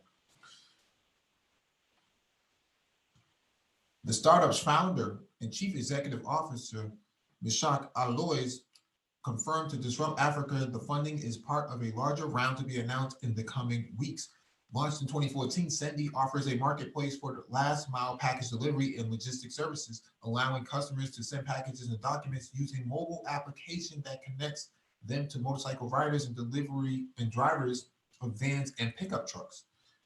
The startup is currently active in Kenya, Uganda, and Tanzania, but plans to cover all East Africa in the near future. This expansion will now be sped up thanks to the $2 million secured from Goodwill, an Amsterdam-based impact investment firm that has previously backed the likes of Copia, Max.ng,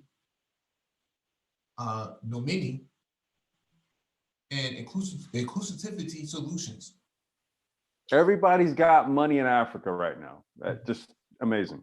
It is the latest funding round for Sendi, which in November 2015 became the first startup to receive funding from the US $1 million Safaricom Spark Fund, which is followed up by banking US $2 million investment in 2017.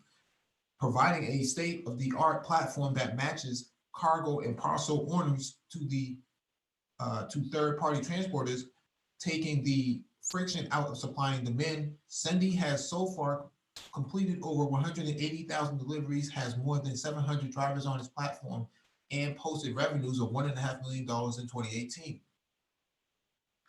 However, it sees more growth potential and is planning to expand geographically and launch new distribution models. Sendy is already piloting a so-called agency model in which packages are aggregated at a central collection point before delivery to the consumer. Sendy is already a game changer in the logistics sector.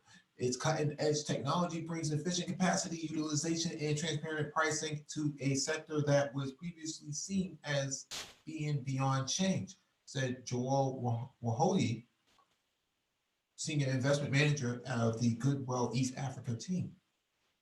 Sendy's platform is enabling savings of more than 20% of the logistics costs, which makes Sendy a good fit within Goodwill's Umuntu mandate of providing basic goods and services to people on low and middle incomes, the majority. They're using gas-based motorcycles. Imagine if they were using e-scooters, they could actually. Oh, you don't think I've been sitting here thinking about that? Hey, they causing a disruption though. I'm sitting here thinking drones, bro. You don't think I'm thinking about that? Holy crap. All of these, they're trying to like all of East Africa? I'm thinking here drones, man. Come on. Well, it would have to be a pretty big drone if it's going to carry the boxes that you see here. That's a pretty big drone. Yep. You can get drones carry up to about 20 pounds. That box is more than 20 pounds, DE. Yeah, you just use an electric cargo bike, man. Yeah. Real easy. Yeah, that box is way more than 20 pounds. You're talking something like maybe 50 plus. So, I mean, that's human weight in the back. Yeah, that all you just need to replace those bikes with electric cargo bikes. If you got two kinds of drones, the drones that deliver a fixed wing drone, and you got the one that we use multi-purpose, the rotors. And the rotor drone you can carry, you can deliver anywhere in the city. Whereas fixed wing drone, you gotta have a landing field that you can carry. And your last mile might be a motorcycle. Well, think about this, VE. The cost of a DJI drone is almost twice as much than an e-scooter. So it has to be cost efficient in order for it to be a part of the business model. It sounds good in theory, and it's probably something that's going to happen down the line, but the cost of a drone has to be cheaper than the cost of an e-scooter. Hey, you don't want it to be too disruptive to where it puts people out of work, right? You don't want to go from like no delivery service to a drone doing it, and then you just completely in one fell swoop remove the human equation, right? Right. I think people would be more apt, especially in this environment here, to have a person do it, but using an upgraded level of technology to basically make deliveries feasible, possible. I think this is sort of like more of a natural trajectory or a natural step with regards to that. That's why we're looking at this and we say, yeah, the only thing that's missing from the equation is an electric cargo bike. That's what makes this, that's what really on the basis of it makes this, what you just see there, fourth industrial compliant, if you will. I don't think in order, we have to abandon the human equation just yet.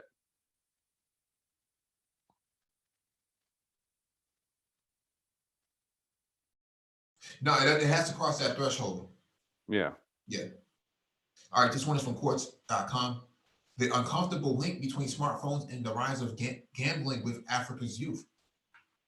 And speaking of Opera, this is the Opera browser that is so popular on the continent, Opera Mini. This is what they were referring to. Yeah, that's one of them OG Nokia joints. Yeah. Yeah. The processing, this browser is not actually installed. It's there, but it doesn't actually have a full install. the processing of the browser data or the browser streaming and stuff like that happens in the cloud or happens on the network side of the server. So Yeah, it's not on the phone. yeah. So all of this is really more of a search engine, and then it queries out to the Opera services, and then Opera delivers it back to the phone. It's actually a really interesting concept, and that thing's pretty beat up according to the buttons and the screen itself. When one's talking about young Africans using smartphones, the dominant narrative is that these gadgets serve mostly as platforms for connection so that users can communicate and share greetings and information via text and images. Facebook, Instagram, Twitter, WhatsApp, and Signal take pride of place in that description. Despite their murkier side, what has perhaps been overlooked is how smartphones are also affecting other facets of young people's lives. One area is the ever-growing community of sports betting in Africa. The phenomenon of sports betting among African youth has taken the region by storm. Recent polls and anecdotal reports point to a grim scenario, especially in sub-Saharan Africa. A 2017 GeoPoll survey found that up to 54% of sub-Saharan African youth between 17 and 35 have engaged in sports gambling. Kenya, with 74% of participation in sports betting, had by far the largest percentage of youth involvement in this activity. The survey of some 2,726 African millennials was conducted in Ghana, Kenya, Nigeria, South Africa, Tanzania, and Uganda.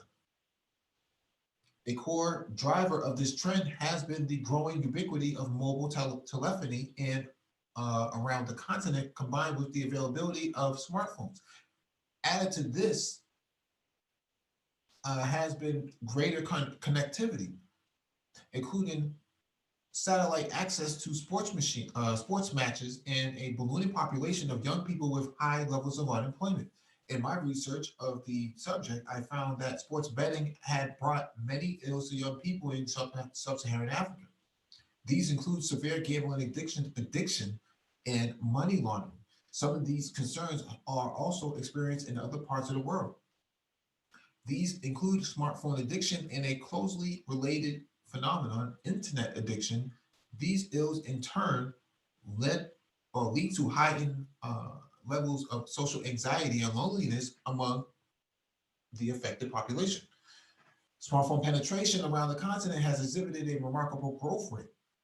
Cameroon, for instance, had 72% registered users of social networks among those 15 to 24 in 2016. This grew to that level around 43% in the first half of the year. The most popular social networks for that community was Facebook, Google+, Instagram, and Twitter. This development has come at a time when there is growing interest in sports betting, the most popular gambling option for African youth. Mobile phones are the preferred avenue for sports betting. Of course, the increasing availability of smartphones is unleashing the innovative potential of many sub-Saharan African youth. The plethora of social media platforms have the potential to change lives around the continent. Many social media adaptations are the result of the ingenuity of sub-Saharan youth, like M-Pesa, Isbuco, and World Remit Financial Services, Butterfly IQ, Monconnect, Usalama, City Maps, Musanga, and Twigger Foods, and Ushidi, Tajarat Al Facebook, and Kano's WhatsApp Entrepreneurs to strengthen social cohesion. It's pretty interesting. Another driver is clever marketing and advances in technology. The digital satellite television space across the continent broadcasts sports events of African clubs and popular European sports league, soccer leagues. In Ghana, Kenya, Nigeria, and across most of sub-Saharan Africa, the advent of DSTV, digital satellite television, and other broadcast platforms have brought foreign league matches to viewing centers and hence to the doorstep of individuals who on their own who be hard pressed to afford watching prize league games in their respective homes. These, No, so they just watch it on something like a YouTube and just bet on it. yeah. Hmm. These viewing centers are in the nooks and crannies of urban centers in all these countries. In turn, self-acclaimed fans of some of the biggest clubs in the world, like Real Madrid, Manchester United, Arsenal, Chelsea, Barcelona, Manchester City, Liverpool, I'm not going to read all of them, can keep up with the performance of their teams without ever visiting the homes of these clubs. A third driver is the youth bulge in Africa. The continent has the youngest population in the world, with an estimated 60% of people under the age of 25. Of the 420 million youth in Africa today, the majority are unemployed, have insecure jobs, or are in casual employment. For many of the continents, the slick advertising of sports betting firms provides an irresistible proposition. Now you talk about putting sports betting on the blockchain, and with some cryptocurrencies, and you got a different ball game. No pun intended. Where's Ty City? Oh, that was intended. It was intended.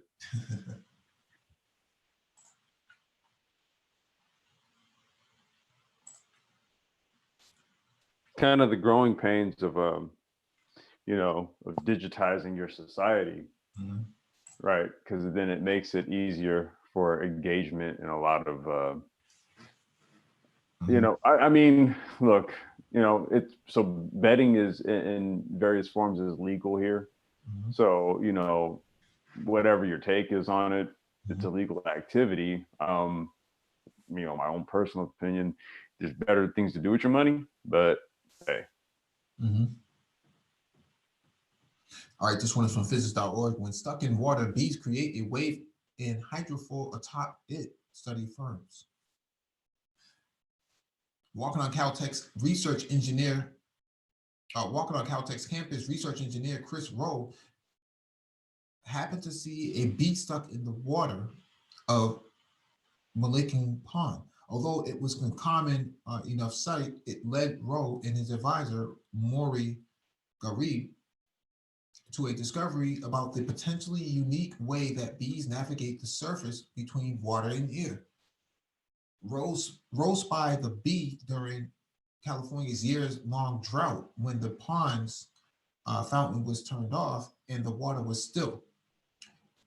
The incident occurred around noon, so the overhead sun cast the shadows of the bee and, more importantly, the waves churned by the flailing bee's efforts directly onto the bottom of the pool. Interesting.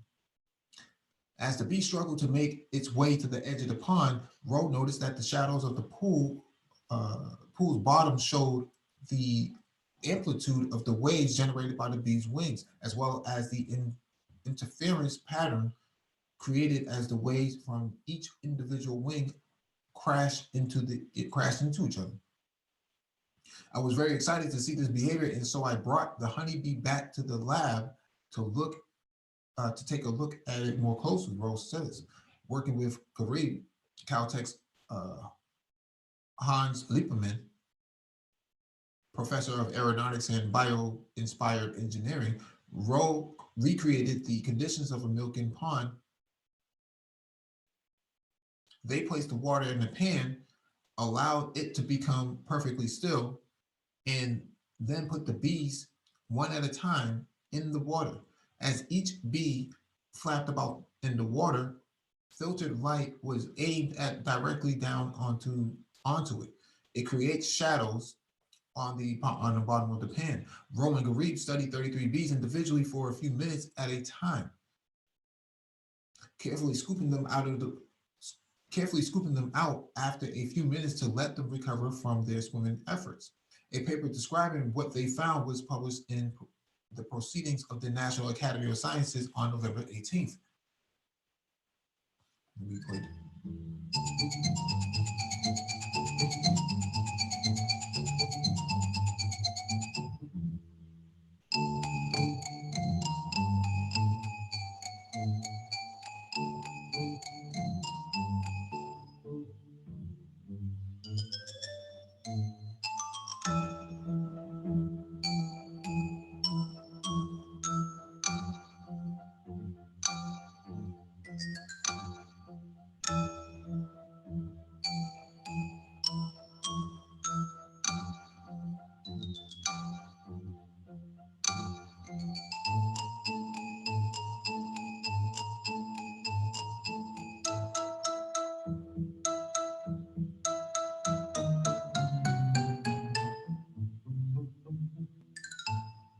Interesting. So bees are amphibians. I don't think so. But this does, the mechanism that they use to float in the water could be used for boats, right? Especially if you're a military, if you're a military craft, right? An autonomous unmanned surface vehicle, you would use that to float across a river embankment or something like that, right? And I'm not sure if they use it in if they've done any testing in like something with radical waves, like an ocean or something like that, like a sea. But Mhm. I think what this introduces is how do you replicate that sort of mechanism on amphibious craft? Well, I would say that you could use it for amphibious craft, but what comes more to mind is like an area of research and development where the development is largely based off of animals that you find in nature, and that's robotics, right? So if you have some sort of flying insect, machine, we've seen these little things that are like dragonflies or mosquitoes, but it's actually a flying robot, right? So let's just say a bee. Then you could take this type of data and actually AI it into the little robot bee or something. And so if for whatever reason it gets blown into a pool of water or something, right? It'll literally just mimic a real fucking bee. You know what I mean? Based on the type of data, like, how it should flutter its mechanical wings to create that surf wake, if you will, to get itself out of a pool of water and then carry on with its mission. Mm-hmm. Man, I see this thing going into military operation for a guy who drops out of a helicopter 12 miles offshore Mm-hmm. and going to make him way onto land alone with all his equipment. Mm-hmm. I'm serious. And me, even though I'm an electronics and aviation, I never thought about that. That's why we need young Black kids with open minds, taking them and putting them into a room and say, here's all the equipment that you can use, make whatever you want. Mm-hmm. I'm serious. That's where the maker spaces come in. Yep. That's why we need 5-year-olds, man. Just give them everything that they need to just say, you know what? Hey, brothers, just make whatever you feel like making. You can't make any cell phones. You gotta make something innovative. You understand? Even if you use a cell phone to come up with an idea, or you might use a communication device, you can't use it to go on live chat or not chat or something. You gotta use it for something that is going to be productive. Mm-hmm. Jeez. That when I saw Mike reading that article, it was like, wow, my goodness. I wasn't going to put it on the docket either. I just happened to see it in my feed, and I was like, let me put this on the docket for a second. Yeah, that's a great article, man. Yeah. Serious. All right, this one is from DistruptAfrica.com. What most annoys investors about African tech entrepreneurs? African startups regularly decry the lack of funding available to them and the long, difficult journey of persuading venture capitalists on the continent to invest. But what pet peeves do Africa-based venture capitalist firms have about tech entrepreneurs? Asked that question while taking part in a panel at the annual AfricaCom event in Cape Town last week. A handful of investors didn't hold back. A couple expressed frustration at the lack of thoughtfulness from African entrepreneurs when it comes to their business and raising money. Ian Lessam, managing partner of South African investment and advisory firm HAVIAIC, said raising money from a venture capitalist firm was not like raising family, friends, fools' money. We all have terms. The business really needs to be a super normal business to attract venture capitalist funding. Lots of first-time entrepreneurs don't take the time to put together their thoughts, he said. We've talked about that many times on here.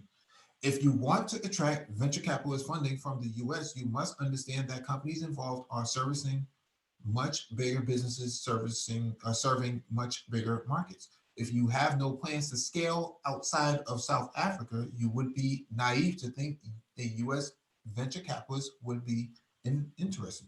Whoa, whoa, whoa. Hey, Mike, can you repeat that one part again, please? If you have no plans to scale outside of South Africa, you would be naive to think a US venture capitalist would be interested. And you know what? I would think that the opposite would also be true for those individuals who don't think to scale outside of the United States. Yeah. That's just how it goes. Like if you're going to try to solicit investment or capital, I mean, it has to look attractive. And if you tell me that you're just going to confine your realm of business just to, your city or state, or hell, even just your own country for that matter, I mean, it looks more attractive if you can scale outward and go international. It's just, it's kind of how it is. Mm-hmm. People tend not to be so thoughtful about the investment process, but when you are talking to venture capitalists, you need to be thoughtful, he said, adding that even the most innovative tech solutions needed entrepreneurs to have developed a good ground game when it comes to things like distribution. Entrepreneurs also have a tendency to be over optimistic and unrealistic about the future growth of their businesses, investors said. It is quite common that entrepreneurs are over optimistic. You need to be realistic. Often their projections need to be tempered, said Grant Rock. Patel said, though he obviously wanted entrepreneurs that are thinking big, they still needed to be grounded in reality. I have seen so many decks where the hockey stick in 2 to 5 years is not realistic, he said. Maybe that is not the entrepreneur's fault. We are bringing Silicon Valley venture capitalist mentality to Africa. Maybe the hockey stick doesn't apply in year 2. It happens in year 7. That's okay. Others said they did not appreciate entrepreneurs being unprepared for meetings, not recognizing the value investors can add to a business in addition to simply providing capital and not knowing their market. If an entrepreneur walks into my office and asks who I am, I have prepared for the meeting. Why haven't you? If you don't prepare for a meeting with a potential investor, it is sloppy. I have lost interest. Also, if all the entrepreneur cares about is money, if the entrepreneur doesn't understand that money is just an enabler, I'm not interested, said Andrea Beaumont, a co-managing partner of South African venture capitalist firm Knife Capital. They must cut deep. People come to me and say they are playing in whatever market, but when we really drill down, their value propositions put them in a different market. You need to be able to define your value proposition, and then based on your market,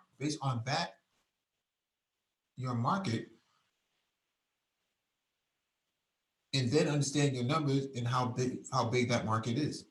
Rock agrees with this view. Investors are good at doing their homework and understanding because we see so much. It is crucial in an entrepreneur understands what market they are going after, he said. Lack of integrity is also a turnoff when it comes to investing in entrepreneurs, with investors all knowing and talking to each other and therefore easily able to find out if a startup is playing the field in an unethical way. You don't want to be offering different terms to different investors.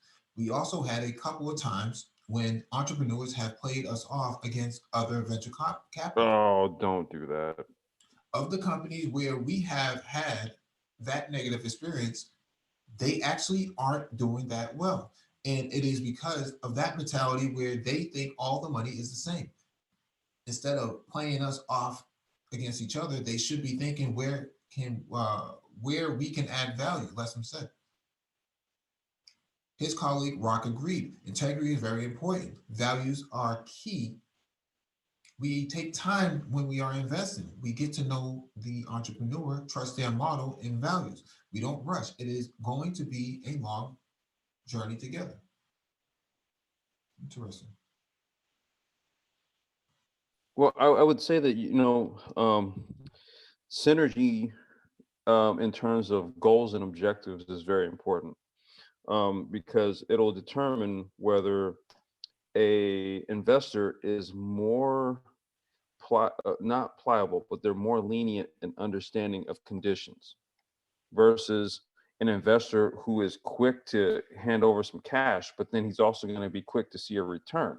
See, so he's not going to be too warm on the excuses why, that block of code hasn't been written and all these other things, right? He's not, that investor is not going to be so understanding versus an investor where if you more directly communicate the needs of investment, then they're gonna one, probably be a little more pragmatic about their investments, but at the same time, those investments will directly address whatever challenges are there in order to get you to where you're trying to go. So, I've played both sides of it. I've solicited investment and I've also invested, and so in my mind, I won't discuss with someone, something about like being involved or something like that without first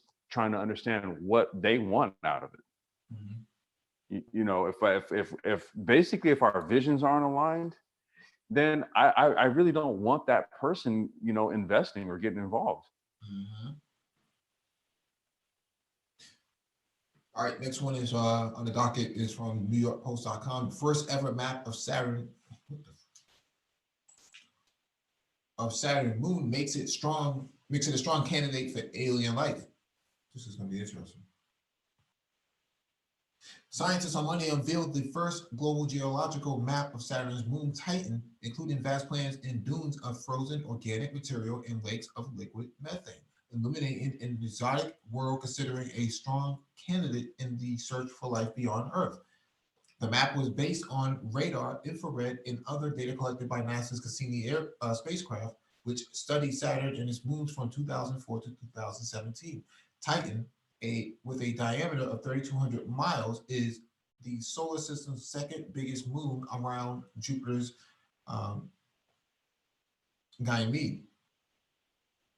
It is larger than the planet Mercury. Organic materials, carbon-based compounds critical for fostering living organisms, play a leading role on Titan. Organics are very important to the possibility of life on Titan, which many of us think likely would have evolved in the liquid water ocean under Titan's icy crust, said planetary geologist Rosalie Lopes of NASA's Jet Propulsion Laboratory in California. Organic materials can, we think, penetrate down to the liquid water ocean, and this can provide nutrients necessary for life if it evolved there, added Lopes, who led the research published on the journal Nature Astronomy. On Earth, water rains down from the clouds and fills rivers, lakes, and oceans. On Titan, clouds spew hydrocarbons like methane and ethane, which are gases on Earth in liquid form due to the moon's frigid climate. Rainfall occurs everywhere on Titan, but the equatorial regions are drier than the poles, said study co-author Anizenia Solomondou, a European Space Agency research fellow. Plains and dunes made up of frozen bits and methane and other hydrocarbons dominate the Titan's mid-latitudes and equatorial regions, respectively. Titan is the only solar system object other than Earth boasting stable liquids on the surface, which lakes and seas are full of methane being major features at its polar regions. Hilly and mountainous areas thought to represent exposed portions of Titan's crust of water ice represent 14% of the surface. What is really fun to think about is if there aren't any ways that that those more complex organic can go down and mix with water in the deep icy crust or deep subsurface ocean.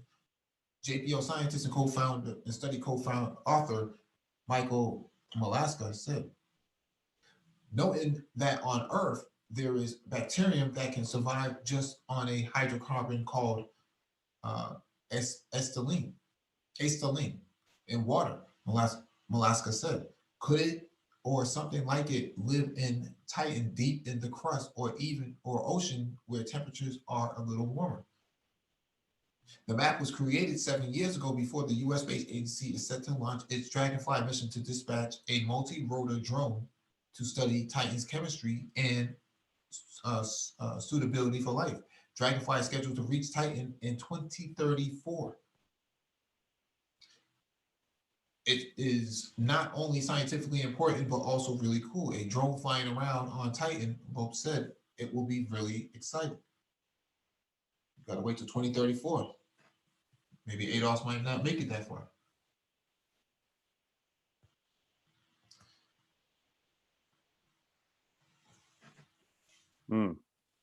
Todd City, what you got for this? Oh, shit. Ducks in order, man. Would you say 240Zs in water? You gotta get your ducks in order, man. 280Zs. You gotta get your ducks in order, man. Oh yeah. Yeah, I'd be interested to see what happens. 2034 is a long way. I get why it takes so long, but still a long way. That's 14 years from now. So, you know, most people's kids. Yeah, but it's not as long as we think, dude. Look how quickly we went from the 2000s to 2020. Yeah, that's what I'm saying. Like, it's gonna be here quicker than we think, man. Well, what I'm saying here is that the technology that is being launched now will be obsolete by the time it gets, well, not so much obsolete, but it'll be eclipsed heavily by the time it gets there. Yeah. No, I follow. Yeah. Yeah, you know, I was watching Marcus Brownlee did a video on 5G, and it is a lot of work that we got to do, bro, to get that system going. Is it the one where he had the phone and he was testing it and stuff? Yeah. Okay. Yeah, I saw that one. And he was blown away by just the speed testing that he was getting directly in it, but like he went around the corner. And, yeah, I was gonna say, but we got. You remember when he was walking around, and if he wasn't close to a node, you saw it just drop off, you know. But when he was close by, and you know, he was like, "Man, look at the speed on this." And I think he may have also mentioned too, like how his phone got a little warmer. Oh yeah. Yeah, I think he that was another observation that he had. Yeah, that's typical though. I think was it just more processing power being utilized? Well, yeah, but it's active. It's a processor. It's active, so it's gonna generate some form of thermal conduction, thermal heat, thermal displacement, TDP. So right. it's going to do something. I mean, even now with 4G, if you're streaming something, you're gonna feel that phone get really hot. Or if you're playing a game on there, that phone's gonna get really hot. Yeah, it's gonna get hot. Yeah. What do you think some of the solutions going to have to be to implement 5G? Because the way it looked to me is we're going to have to build stuff everywhere. Well, it depends on what the regulations are. They may say you can't have a tower with this much power, and that you would have to litter the streets with certain levels of low power antennas and stuff like that. There's a lot that goes into 5G. In order to make it workable. In China and these other places, they can implement it because they don't have the same regulations. In America, they're worried about birds flying into the towers and then dying because well, that's what they found, right? They found that when birds are pretty intuitive too. They can see if there's an electromagnetic field coming their way. They'll avoid it. But if they cannot avoid it and those birds keep dropping off, then you're going to have an ecosystem imbalance.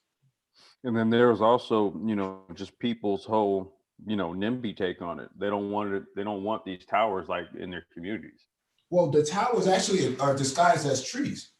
Yeah, yeah. I Yeah, told you but that you know, in there my were some neighborhood. like Butter Lake communities, man, where the house, you know, the communities look real nice, and they're like, look, we don't want that shit in here. It throws everything off. Well, they wouldn't be able to tell driving down the street that there's a tower there if it looks just like a tree. No, they could tell, and they didn't want it. They didn't want. They wanted no part of like a data infrastructure being built literally like in, you know, in their neighborhoods, right? Because these are all like homes and stuff, and then like on the poles and what have you, there's these you know, these receivers and stuff, and they're just like, we don't want it. You know, what's interesting about that is that they have no problem allowing these satellite dishes to be layered on their house, you know, 5 or 6 satellite dishes on the same house, making the neighborhood look messy. But, you know, the idea of a 5G tower in someone's backyard is somehow not wanted, not welcome. So, Yeah. Well, they had to, I guess the church had to lease for the piece of their parking lot out over here because, yeah, they didn't want it over here either, but I guess they didn't have any say so over what the church wanted to do with that. yeah. Well, there's a variety of ways you can go about it, especially these old Victorian churches, man. The way that steeple towers and the clock towers are set up, you can actually put the 5G antennas on those towers because of the height of them and the location of them. But yeah, we're gonna get into complex designs, IoT rideshare demo setup. I won't enable the sound because I don't have it piped in, but I will just play the video and then we'll get into the intricate details behind it. Yeah, I'll narrate it, sure.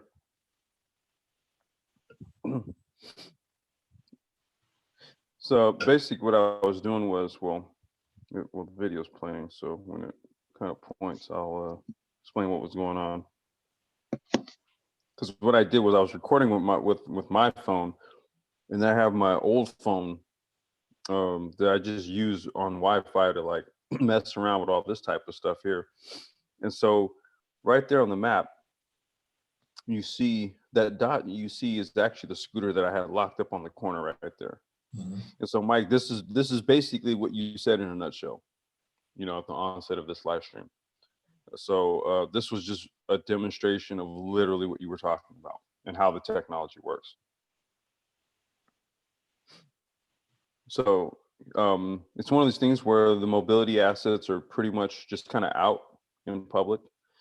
And based on the network that they're ported to and all of that, you know, the app user can basically just see it, you know, see them about, and whatever's closest, they walk up to it.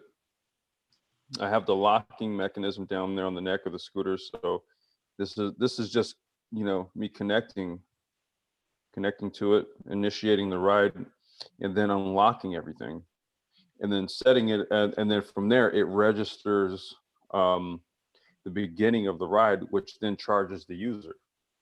Once you unlock, you take it, you know, the scooter's on, and then you're out, and it starts charging you from that point.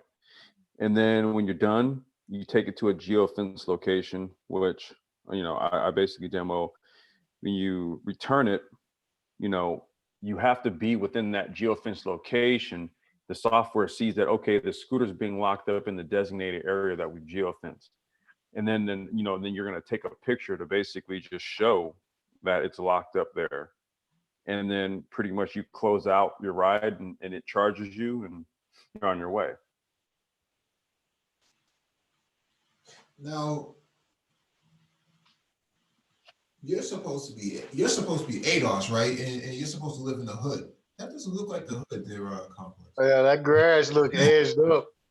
Hey, you know what, man? You know, you take our lawn seriously around here, man.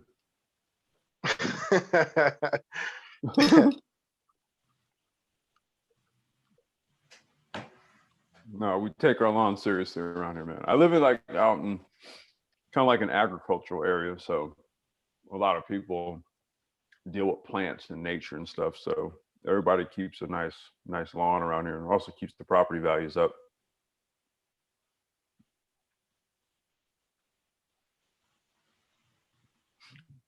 But this is basically, so, you know, I ended the ride here. Now we're going to go ahead and just lock everything back up and close it out.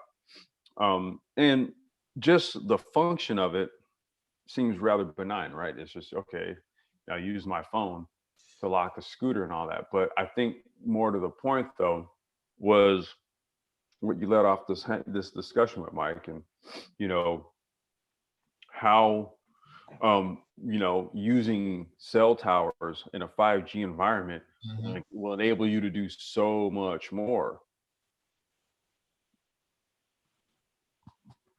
You know, because this is what you were talking about, just an application, but this is given our current infrastructure. Like we don't have 5G everywhere.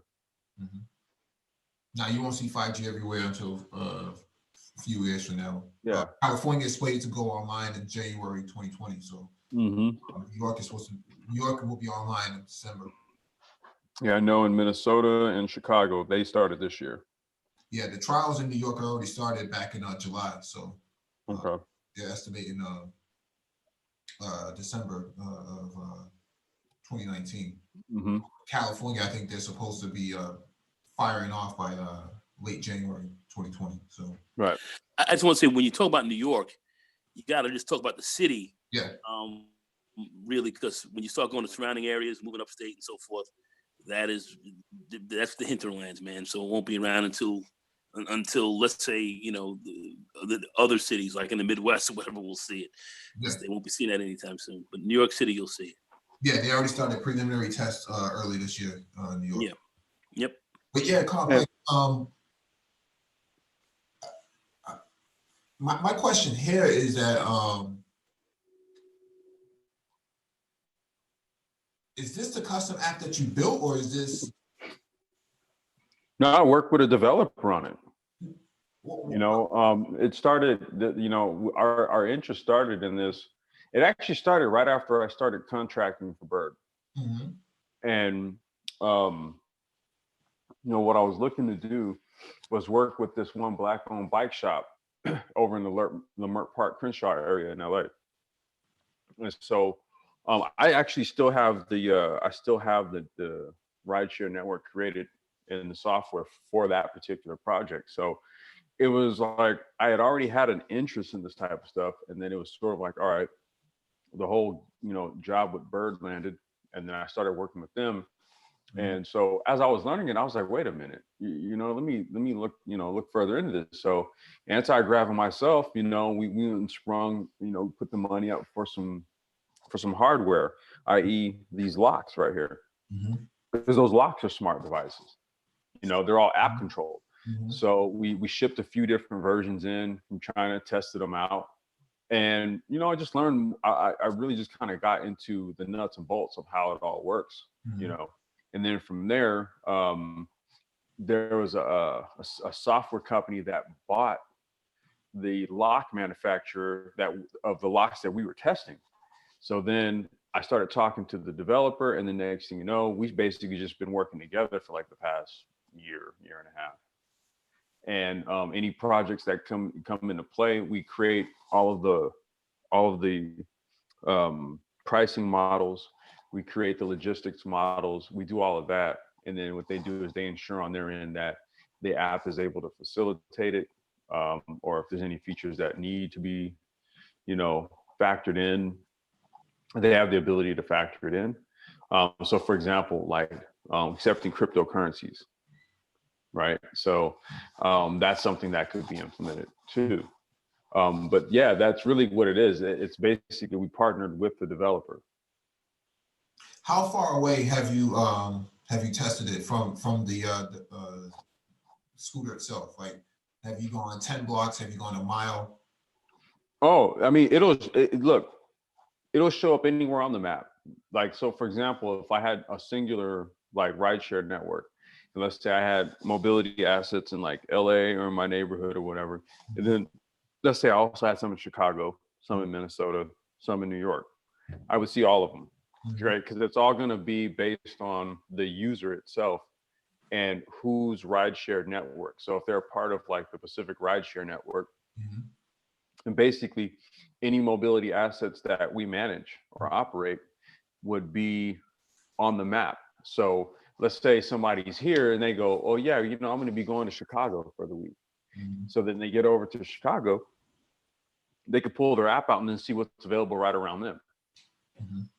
So it kind of works based on how you have the, how spread out you have your network. You can confine your network to literally a geofenced area just within a city, or you can expand it out to basically be the entire country, or you can have it to where everything shows up, but then anything that's within, you know, whatever sort of geofence boundaries, it can't go past that point.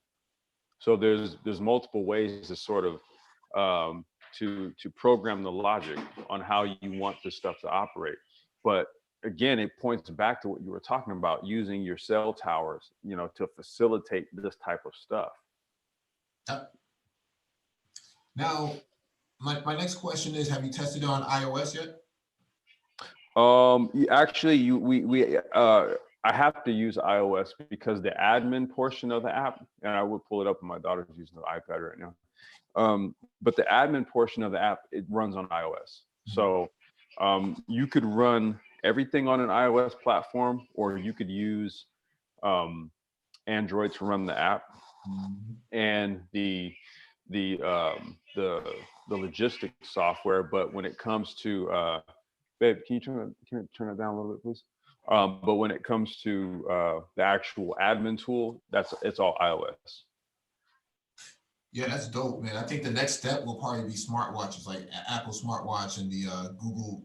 That's exactly where it's going next, right? It's to be able to create an app that runs on, say, like Watch OS, right? So it's more of like a streamlined version of the app that runs on the phone that you're able to use on the watch. So you just basically tap a couple buttons on the watch in your app. Right, or even a proximity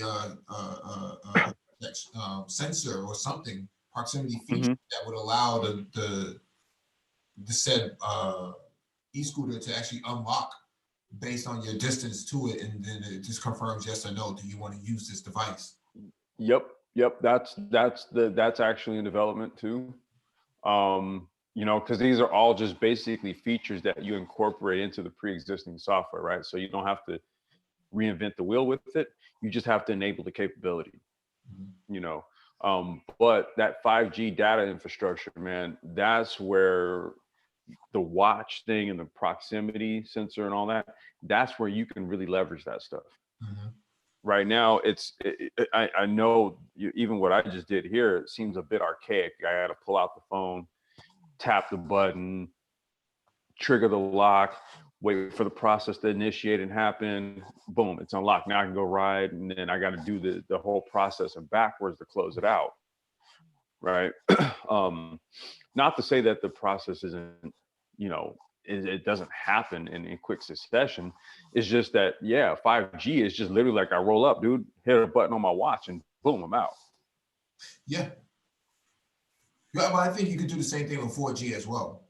I don't think that 5G has that sort of bearing over the. It doesn't. It really doesn't, and you could factor in everything, right, going forward, right? You don't want a whole bunch of scooters, micro transportation vehicles just sitting around on old networks. You want to make sure that they're first on the network. Yeah, and I think that's really where it is, right? It's kind of like you kind of wait for the digital infrastructure to roll out, and then you just scale your stuff up. You know, the software has the capability to do rideshare stuff. I'm talking about in terms of full-size cars and everything too.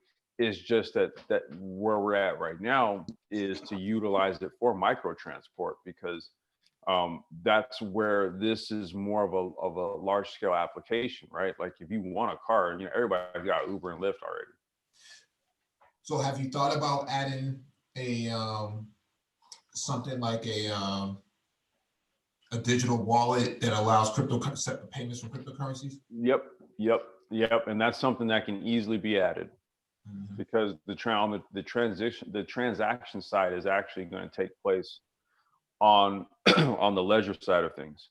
Okay. The only thing that happens with the transaction is that whatever the pre-programmed or predetermined portion, like of the the fractionalization aspect of the transaction, right? So when it does happen, okay, we get our portion of it, right? The transaction happens on the ledger side, but that portion, whatever it is, comes to the wallet that belongs to us.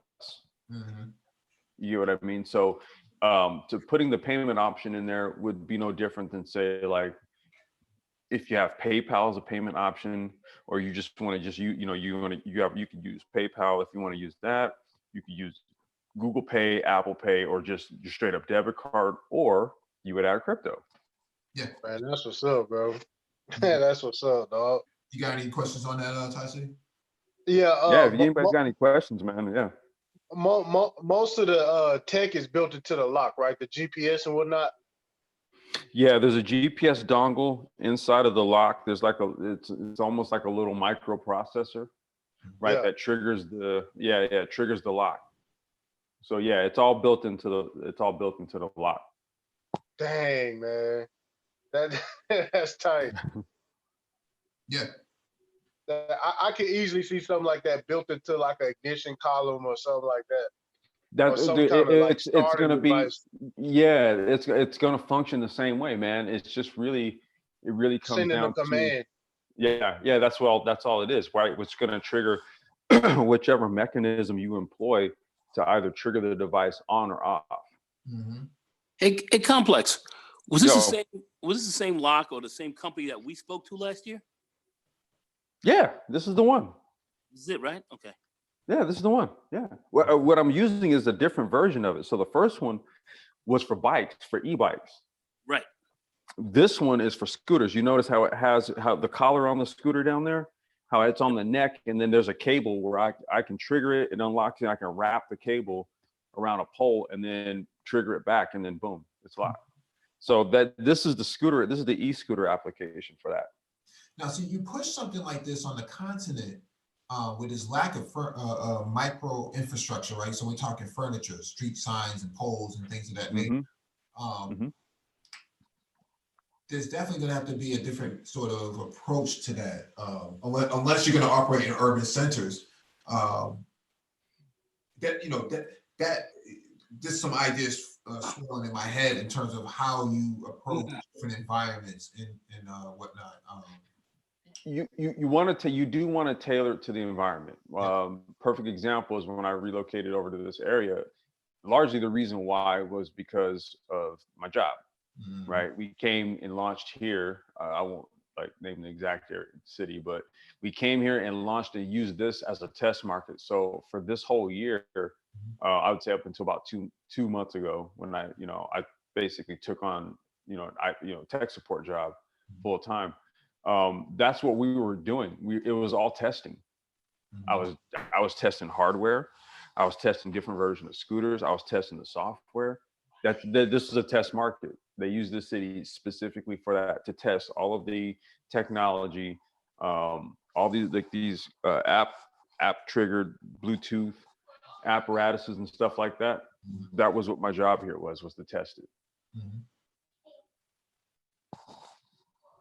So, I think taking these applications overseas, you have to tailor it to the environment. It has to kind of fit into the environment where there's little disruption, but open adoption, right? You can't do it in a way where there's going to be adoption, but there's also going to be disruption. And that's what we saw here in the States when Bird launched, for example. You had e-waste, or scooter waste as they call it, all over the place. Waste stuff kind of just made communities look. You know what I mean? So you have to do things in a way where not only are you talking about the technological deployment, but the social impacts of it.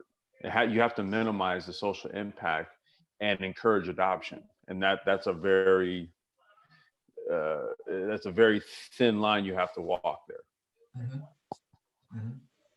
Now, you said when you unlock the bike, unlock the scooter, that it immediately starts charging you, right? In terms of accrued time or accrued usage, right? Mm-hmm. So it's prorating you, right? It's prorating you. It's basically saying it already costs $1.50 before you even set your foot on the scooter. You can set the pricing up a multitude of ways. You know, we're entertaining more of like a Netflix pricing model. You know, where basically you pay $15 and that's going to equate to 2 hours of usage, right? You know, you pay, I think it was what, I think $5 was 30 minutes, or you know, whatever the case may be. You know, a flat rate model, I think in my view works, because people are more accustomed to paying for things like that. Mm-hmm. You know, so you could do the $1 to unlock, $2 to unlock, 15 cents a minute, and I would rather people just get blocks of time, and not only be able to get blocks of time, but then also share that time. So let's say you have like a family sharing account, Mm-hmm. you know, where you might throw $50 in, but then, you know, your two kids, you put $20 on their accounts, Mm-hmm. so that, you know, they can ride from school to the bus line, or something from the bus line on home, or whatever, you know. So there's, again, you want to, as a developer, you have to sort of tailor the applications to a specific niche. That's how I see it working in the future, in my view. We've already kind of seen the rollout of it. We saw who adopted it early, and then we also kind of saw the drawbacks, right? Like the things that you sort of like the lessons you learned from, you know, deploying a technology like this. Mm-hmm. Now, Ty, in DFW, are you seeing any e-scooters pop up down there?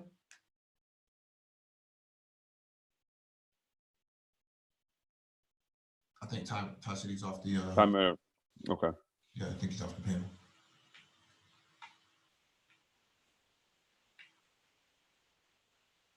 The other part, shit, hold on, dude. I put food in my mouth.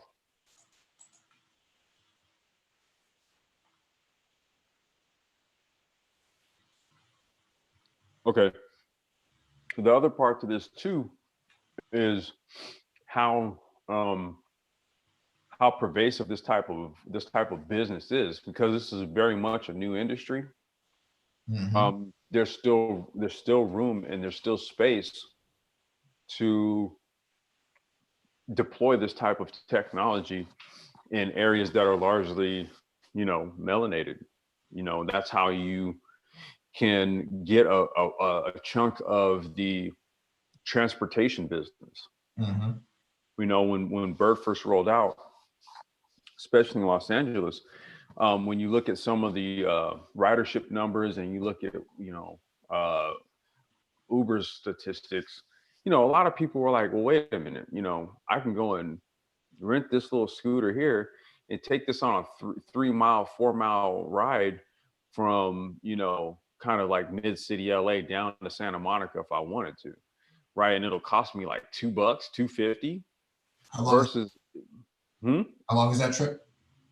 like 3-4 miles. Like if you're going from like say like from UCLA or that area, and you're gonna take shit, what street is that? I think it's like Santa Monica. No, maybe it's Santa Monica Boulevard. I'm trying to remember. But if you take it just straight down, you can take it right on down to the beach. And, you know, it's about maybe a 10-12 minute ride, maybe about 3-4 miles or something like that. But if you were to Uber it, especially during like a surge period, you're paying like $8 to do that.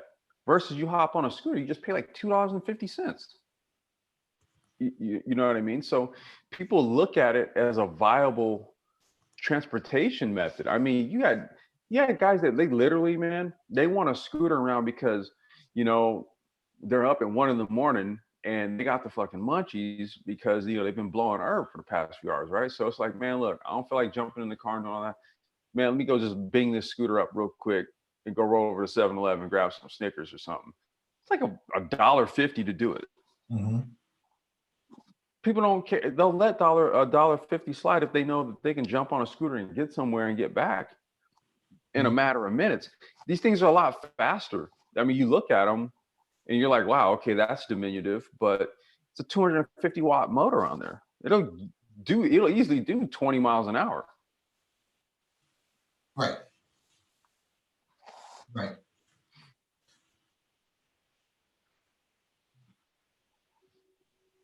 Yeah, I guess the going in Thai City might be a way too.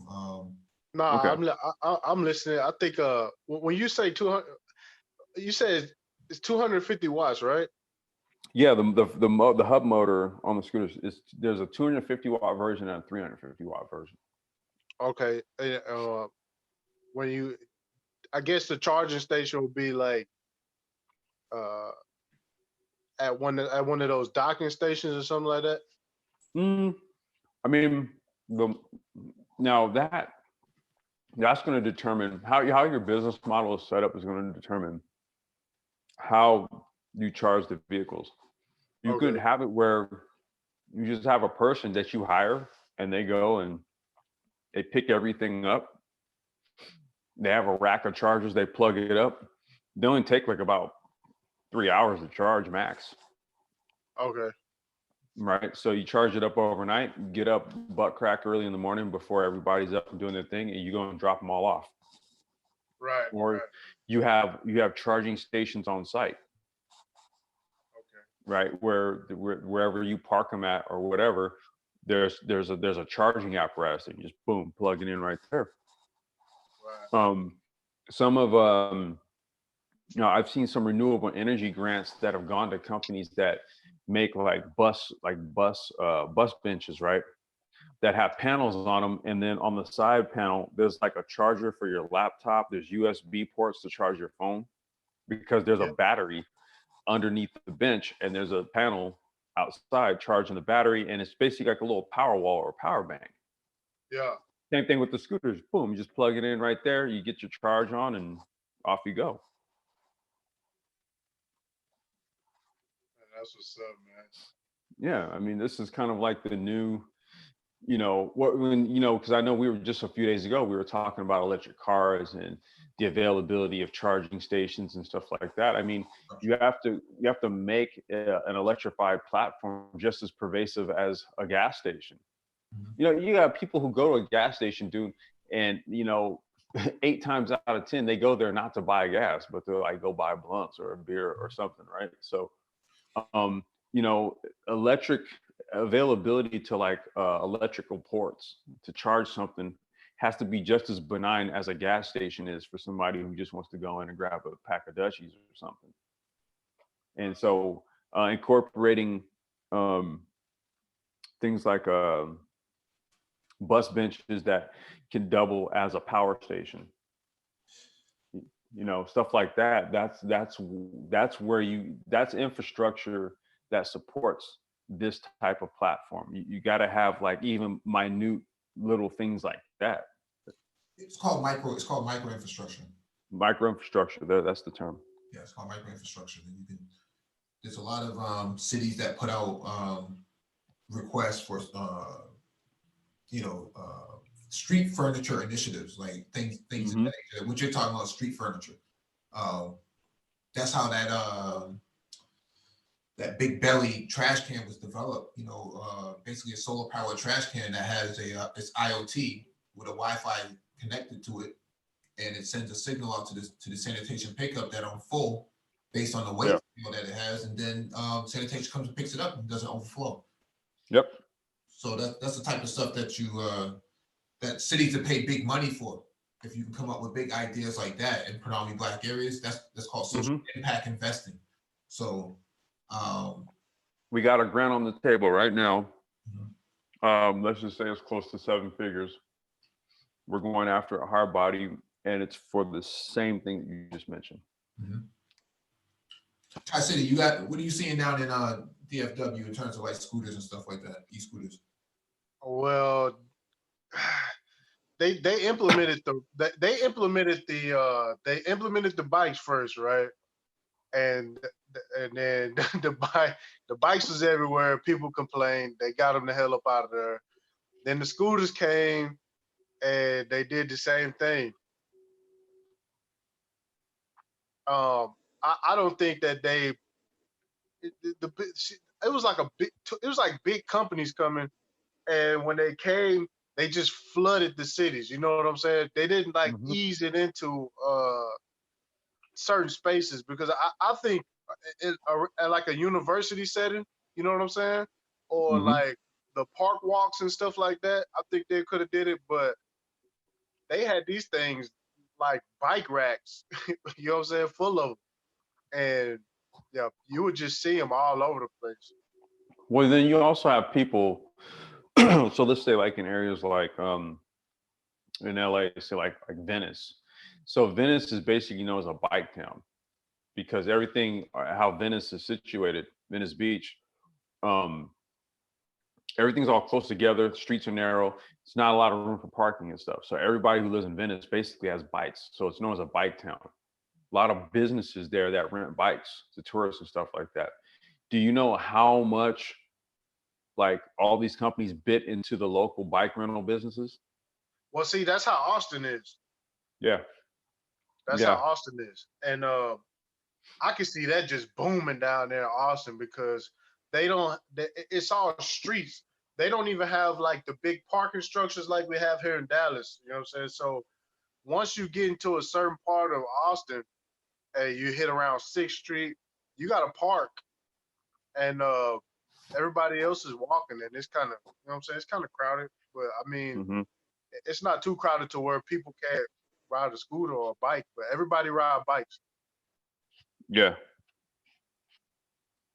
I mean, because here in Dallas, we actually have. I'm pretty sure y'all have it in Boston too. Those they got bike lanes, Hmm. and I'm pretty sure that they can utilize those bike lanes for some kind of micro transport. They're actually zoned for it. That's what it's zoned for. That's what it's zoned for. Oh, okay. Mhm. I didn't know that. Yeah. Yep. Yes. Any non four-wheeled vehicle that travels less than 20 miles per hour or less, that it's that lane is for that. Okay. We call it a bike lane because the most applicable form of transportation that we could think of that people use that kind of fit that is a bike, but that's quickly changing. So Right. there's other methods of transportation that also fit that. Like if you were riding a longboard, like a skateboard or something, and you're on a bike lane and some shit happened, I mean, you could use the fact that you were riding in a bike lane as a defense. Oh, they Right? If don't there play were, that if a here. case, They don't play that here. You get the right of way off the rip.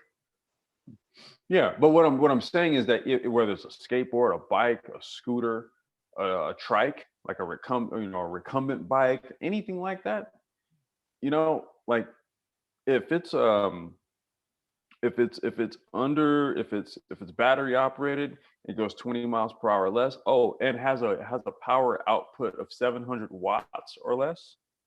It classifies as a micro transportation vehicle, and that bike lane is designated for it. Okay. I didn't know that. I thought it was just for bikes. Mm-hmm. Now Yeah, because look, these, in LA, they use it Go for ahead, the new electric skateboards now too. You see a lot of electric skateboards floating down there. yeah, the boosted boards. Yeah. Yeah. And oh shit, I had a point. I just forgot it though because I started eating. My bad. I'll get back to it. Yeah, because on those bike lanes, like you can't park by them, you can't block them a little bit, none of that. Especially in Dallas, I lived in downtown Dallas. I had a studio apartment downtown, and a lot of people that's like in government and like local government, they do those bike rallies and bike rides and stuff, and lawyers and doctors and stuff down there in Baylor, they'll be out bike riding. And trust me, they don't. You gonna know if you make them mad because they'll have a whole news segment about people doing stuff. Well, I'll tell you like this, man. I remember what my point was as it relates to bike lanes, and it's that, like in Santa Monica, for example. See, you'll get a ticket for riding on the sidewalk. Mm-hmm. Like that's the thing. If you're not in the bike lane, you'll get ticketed. Right. That's how they enforce it. Whereas like, okay, you weren't riding in the bike lane, you weren't riding in the designated lane. Like it would be like you're driving your car off on some shit you ain't supposed to be driving your car on. They view the scooter shit the same way. The DUI laws even apply to electric scooters. Like if you're riding erratically, let's say you're swerving out in the street and you know you're causing an environment where a serious accident can happen and a cop apprehends you and he does the breathalyzer and your shit is over the limit, that's a $10,000 DUI charge on a fucking scooter. You can buy a lot of scooters for that much. Yeah. You see, so they apply the rules of the road largely across the board. That's what I'm saying. No. They actually designate that lane that's designated. They call it a bike lane, dude. But technically, if you're riding on something, you're supposed to be in that lane. You're not supposed to be on a sidewalk in the middle of the street. You can ride a bike in the middle of the street, but that's why they created bike lanes. Right. And then to your second point, you know, the thing about bike riding, it's, you know, and this may be kind of like, I don't want to digress into the health piece, but I think pairing like a health initiative with how we move about and how we get around, I really think, especially as Black folks, we should be open to the idea of incorporating like things like electric bikes, you know, mid-drive electric bikes and stuff like that into our daily, like our lifestyles in terms of how we get around. I don't think we should rely on cars so much for everything, especially if it's like anywhere from like a, you know, a quick commute to maybe like a commute of like 5 miles in distance. You know, the whole sort of angle of last mile transportation, which doesn't necessarily mean 1 mile, but basically last mile, it refers to short distance. And short distance in this view would be 5 miles or less. You know, I really think that sort of like maybe like a cultural mandate is that, you know, we adopt bikes, you know, in terms of like use and application, especially for anything that's like less than like 3 to 5 miles. I think we should be biking everywhere. No, I think there should be a tax incentive. I think there should be a tax incentive to actually get more low-income people to actually adopt these things. I mean, hold on. I'm gonna send you. They literally, it's called SB 400. So this is the bill that just passed in California back in September, which enabled the grant that we're creating the proposal for is the result of a bill as SB 400 that was passed in September. Yeah. And it's called the Clean Cars for All Act, right? But within that, there's a part that stipulates mobility options. So that also would refer to electric bikes. They're trying to amend it for scooters, but because of just the mess that happened in SoCal, like with Bird and Lime and all of them, I really don't think that they're going to add scooters to the mix. Yeah, that's what we had. We had Lime bike. That's what we had out here. Yeah, Lime. Yeah. But part of that has to do with just what you just said, low income accessibility. They passed a bill and there's a grant attached to it, you know, for cities to facilitate low income access to these types of mobility options. Right. But you know what? Like, okay, the community I live in and a lot of the newer communities out here in the DFW area, they all have walking trails, like interwoven into these houses and whatnot. They go around parks, they go around dog parks and stuff, and you'll see people just out walking. Yeah. Yeah, I know that Google has some years ago started developing their Google Maps to adjust to that for walking alternatives to driving and stuff like that. So I know there's supposed to be a trail that's supposed to go from like Massachusetts down to New York City. I don't know whatever became of it. I know you can go from New York to Rhode Island. I'm not New York to Rhode Island, Massachusetts to Rhode Island on a single bike trail. And Google actually estimates the time on it. So they're working on ways of trying to connect the whole country through bike trails and stuff like that. So you factor in the e-scooters. And you also factor in some mapping as well.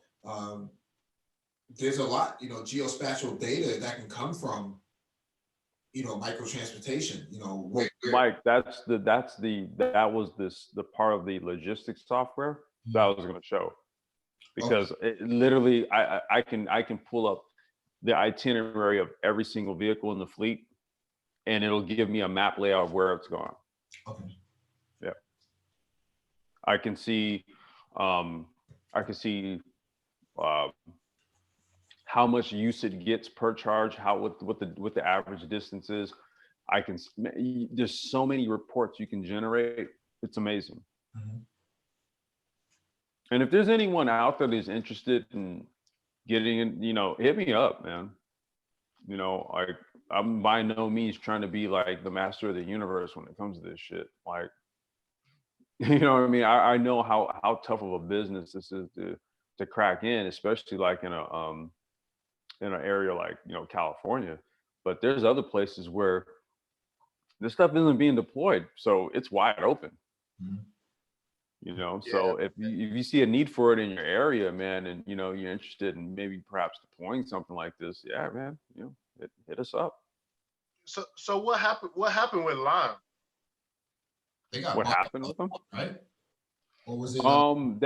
They've received it. They've received investment, but largely what happens is that when these companies start pulling out of cities, because that's what happened here. That's why my contract lasted for a year, and Bert decided, we're done.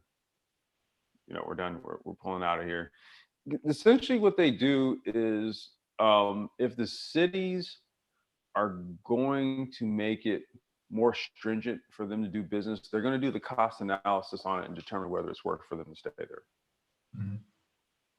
If a city says, good. It was like two of them here. It was like they was in a competition to see who could get the most scooters. Yeah. In order to get growth, you have to use volume. You got to use volume, man. You got to make it. People have to, like, everywhere they turn around, they see a scooter. What's funny is there's actually a South Park episode where that happened, where Mr. Mackey, like, he sees a scooter and he's like, oh, that's interesting. And then he looks down at his watch and he looks up and then there's like 5 more scooters right in front of him. He's like, where did they come from? he walks into a store and he's asking the store proprietor, like, yeah, have you seen these scooters? Like, they're just coming up out of nowhere. And then he walks out and there's like a whole pile. Yeah, that's what happened here, man. And they got them scooters the hell up out of here, bro. It wasn't the scooters, it was the bikes. Yeah, that's typical. There was no infrastructure set up to have them, dumped onto. So, man, I gotta wait till my contract is officially up before I share pictures with you guys. Man, I could show you guys like the damn main shop facility. I was in LA, man, and just the sheer number, it was insane. It was insane how many. It looked like you were manufacturing like fucking stormtroopers in it. I think they could have worked. I think it could have worked out, because it could work. No, if they would have just kept it to, like I said, the universities, the walking trails, and just, I think they would be successful right now, that over the long term. You know what I'm saying? Dude, it's all well, okay. Well, there's a couple of things to consider here, right? So let's take a lot of the cities in California, for example. So what they ended up doing was they said, okay, look, you guys want to continue to operate here, what you're going to have to do is we want a piece of the per minute charge that you give to people. Okay. We want 12 cents a minute. So for every person who unlocks these things and they want to start, we want 12 cents a minute. So what did that mean? That means that the price automatically went up.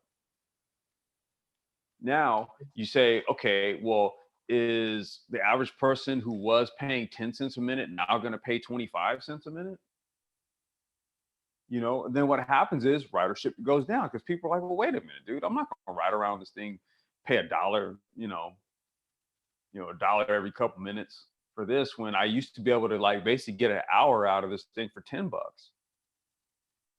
You know, so when cities responded, then companies had to respond, and then guess what happens? The consumer responds. You know, so Yeah. that's why I'm more in favor of like a Netflix type of pricing model, and that's kind of what we were trying to, we're trying to like Like a predicate on subscription. like a subscription type of thing. We worked on setting this stuff up. It's like if you want a weekly rental, take it. Weekly rental might be $34.95 or something like that, $40 or something. And then park it right next to a red box. Yeah. Go. Here's the designated area to go pick it up. Or, you might have a fleet logistics person who does all of the asset reclamation, charging, and then deployment. They may also have a route, or that might be a job for a second person who just goes around and, plops a scooter in front of the place of the person who requested it. They get up in the morning, boom, it's right there when they walk out their front door. It's theirs for a week, or however long that they've decided they wanted to use it for. Yeah. So that, Bird has, they were supposed to be launching something like that. They just, I don't know, they never did. But, just in my work in it over the past year, I saw just kind of ways to streamline it, especially if you're not using, and when you're a big company, it's hard for you to focus on niche applications, right? When you have like literally thousands upon thousands of these things out there. You have to really kind of focus more on being a volume apparatus, right? Where you're talking about like just having a control of the market in major cities, in major markets, for example, versus in mid-sized cities and smaller cities where you can be more niche, more direct, and you can tailor it more to the environment. This is where, quite frankly, our push for adoption of these types of technology comes into play because, look, you can sit around and wait for these type of companies to come into your neighborhoods and deploy, but you'll be waiting a while. But eventually, if left untouched, they'll get around to it at some point. Mhm. But that's your loss then. Or you could run the micro transportation routes and all that type of stuff and facilitate it all yourself in your own communities. Then what happens is that these companies ain't even going to think to go and throw their scooters out there, or their e-bikes or whatever, So, these are ways where we talk about, we talked about this on Nyla's stuff yesterday towards the end of that little hangout we did where, we talked about the implementation of fourth industrial technologies and why it's important. Mhm.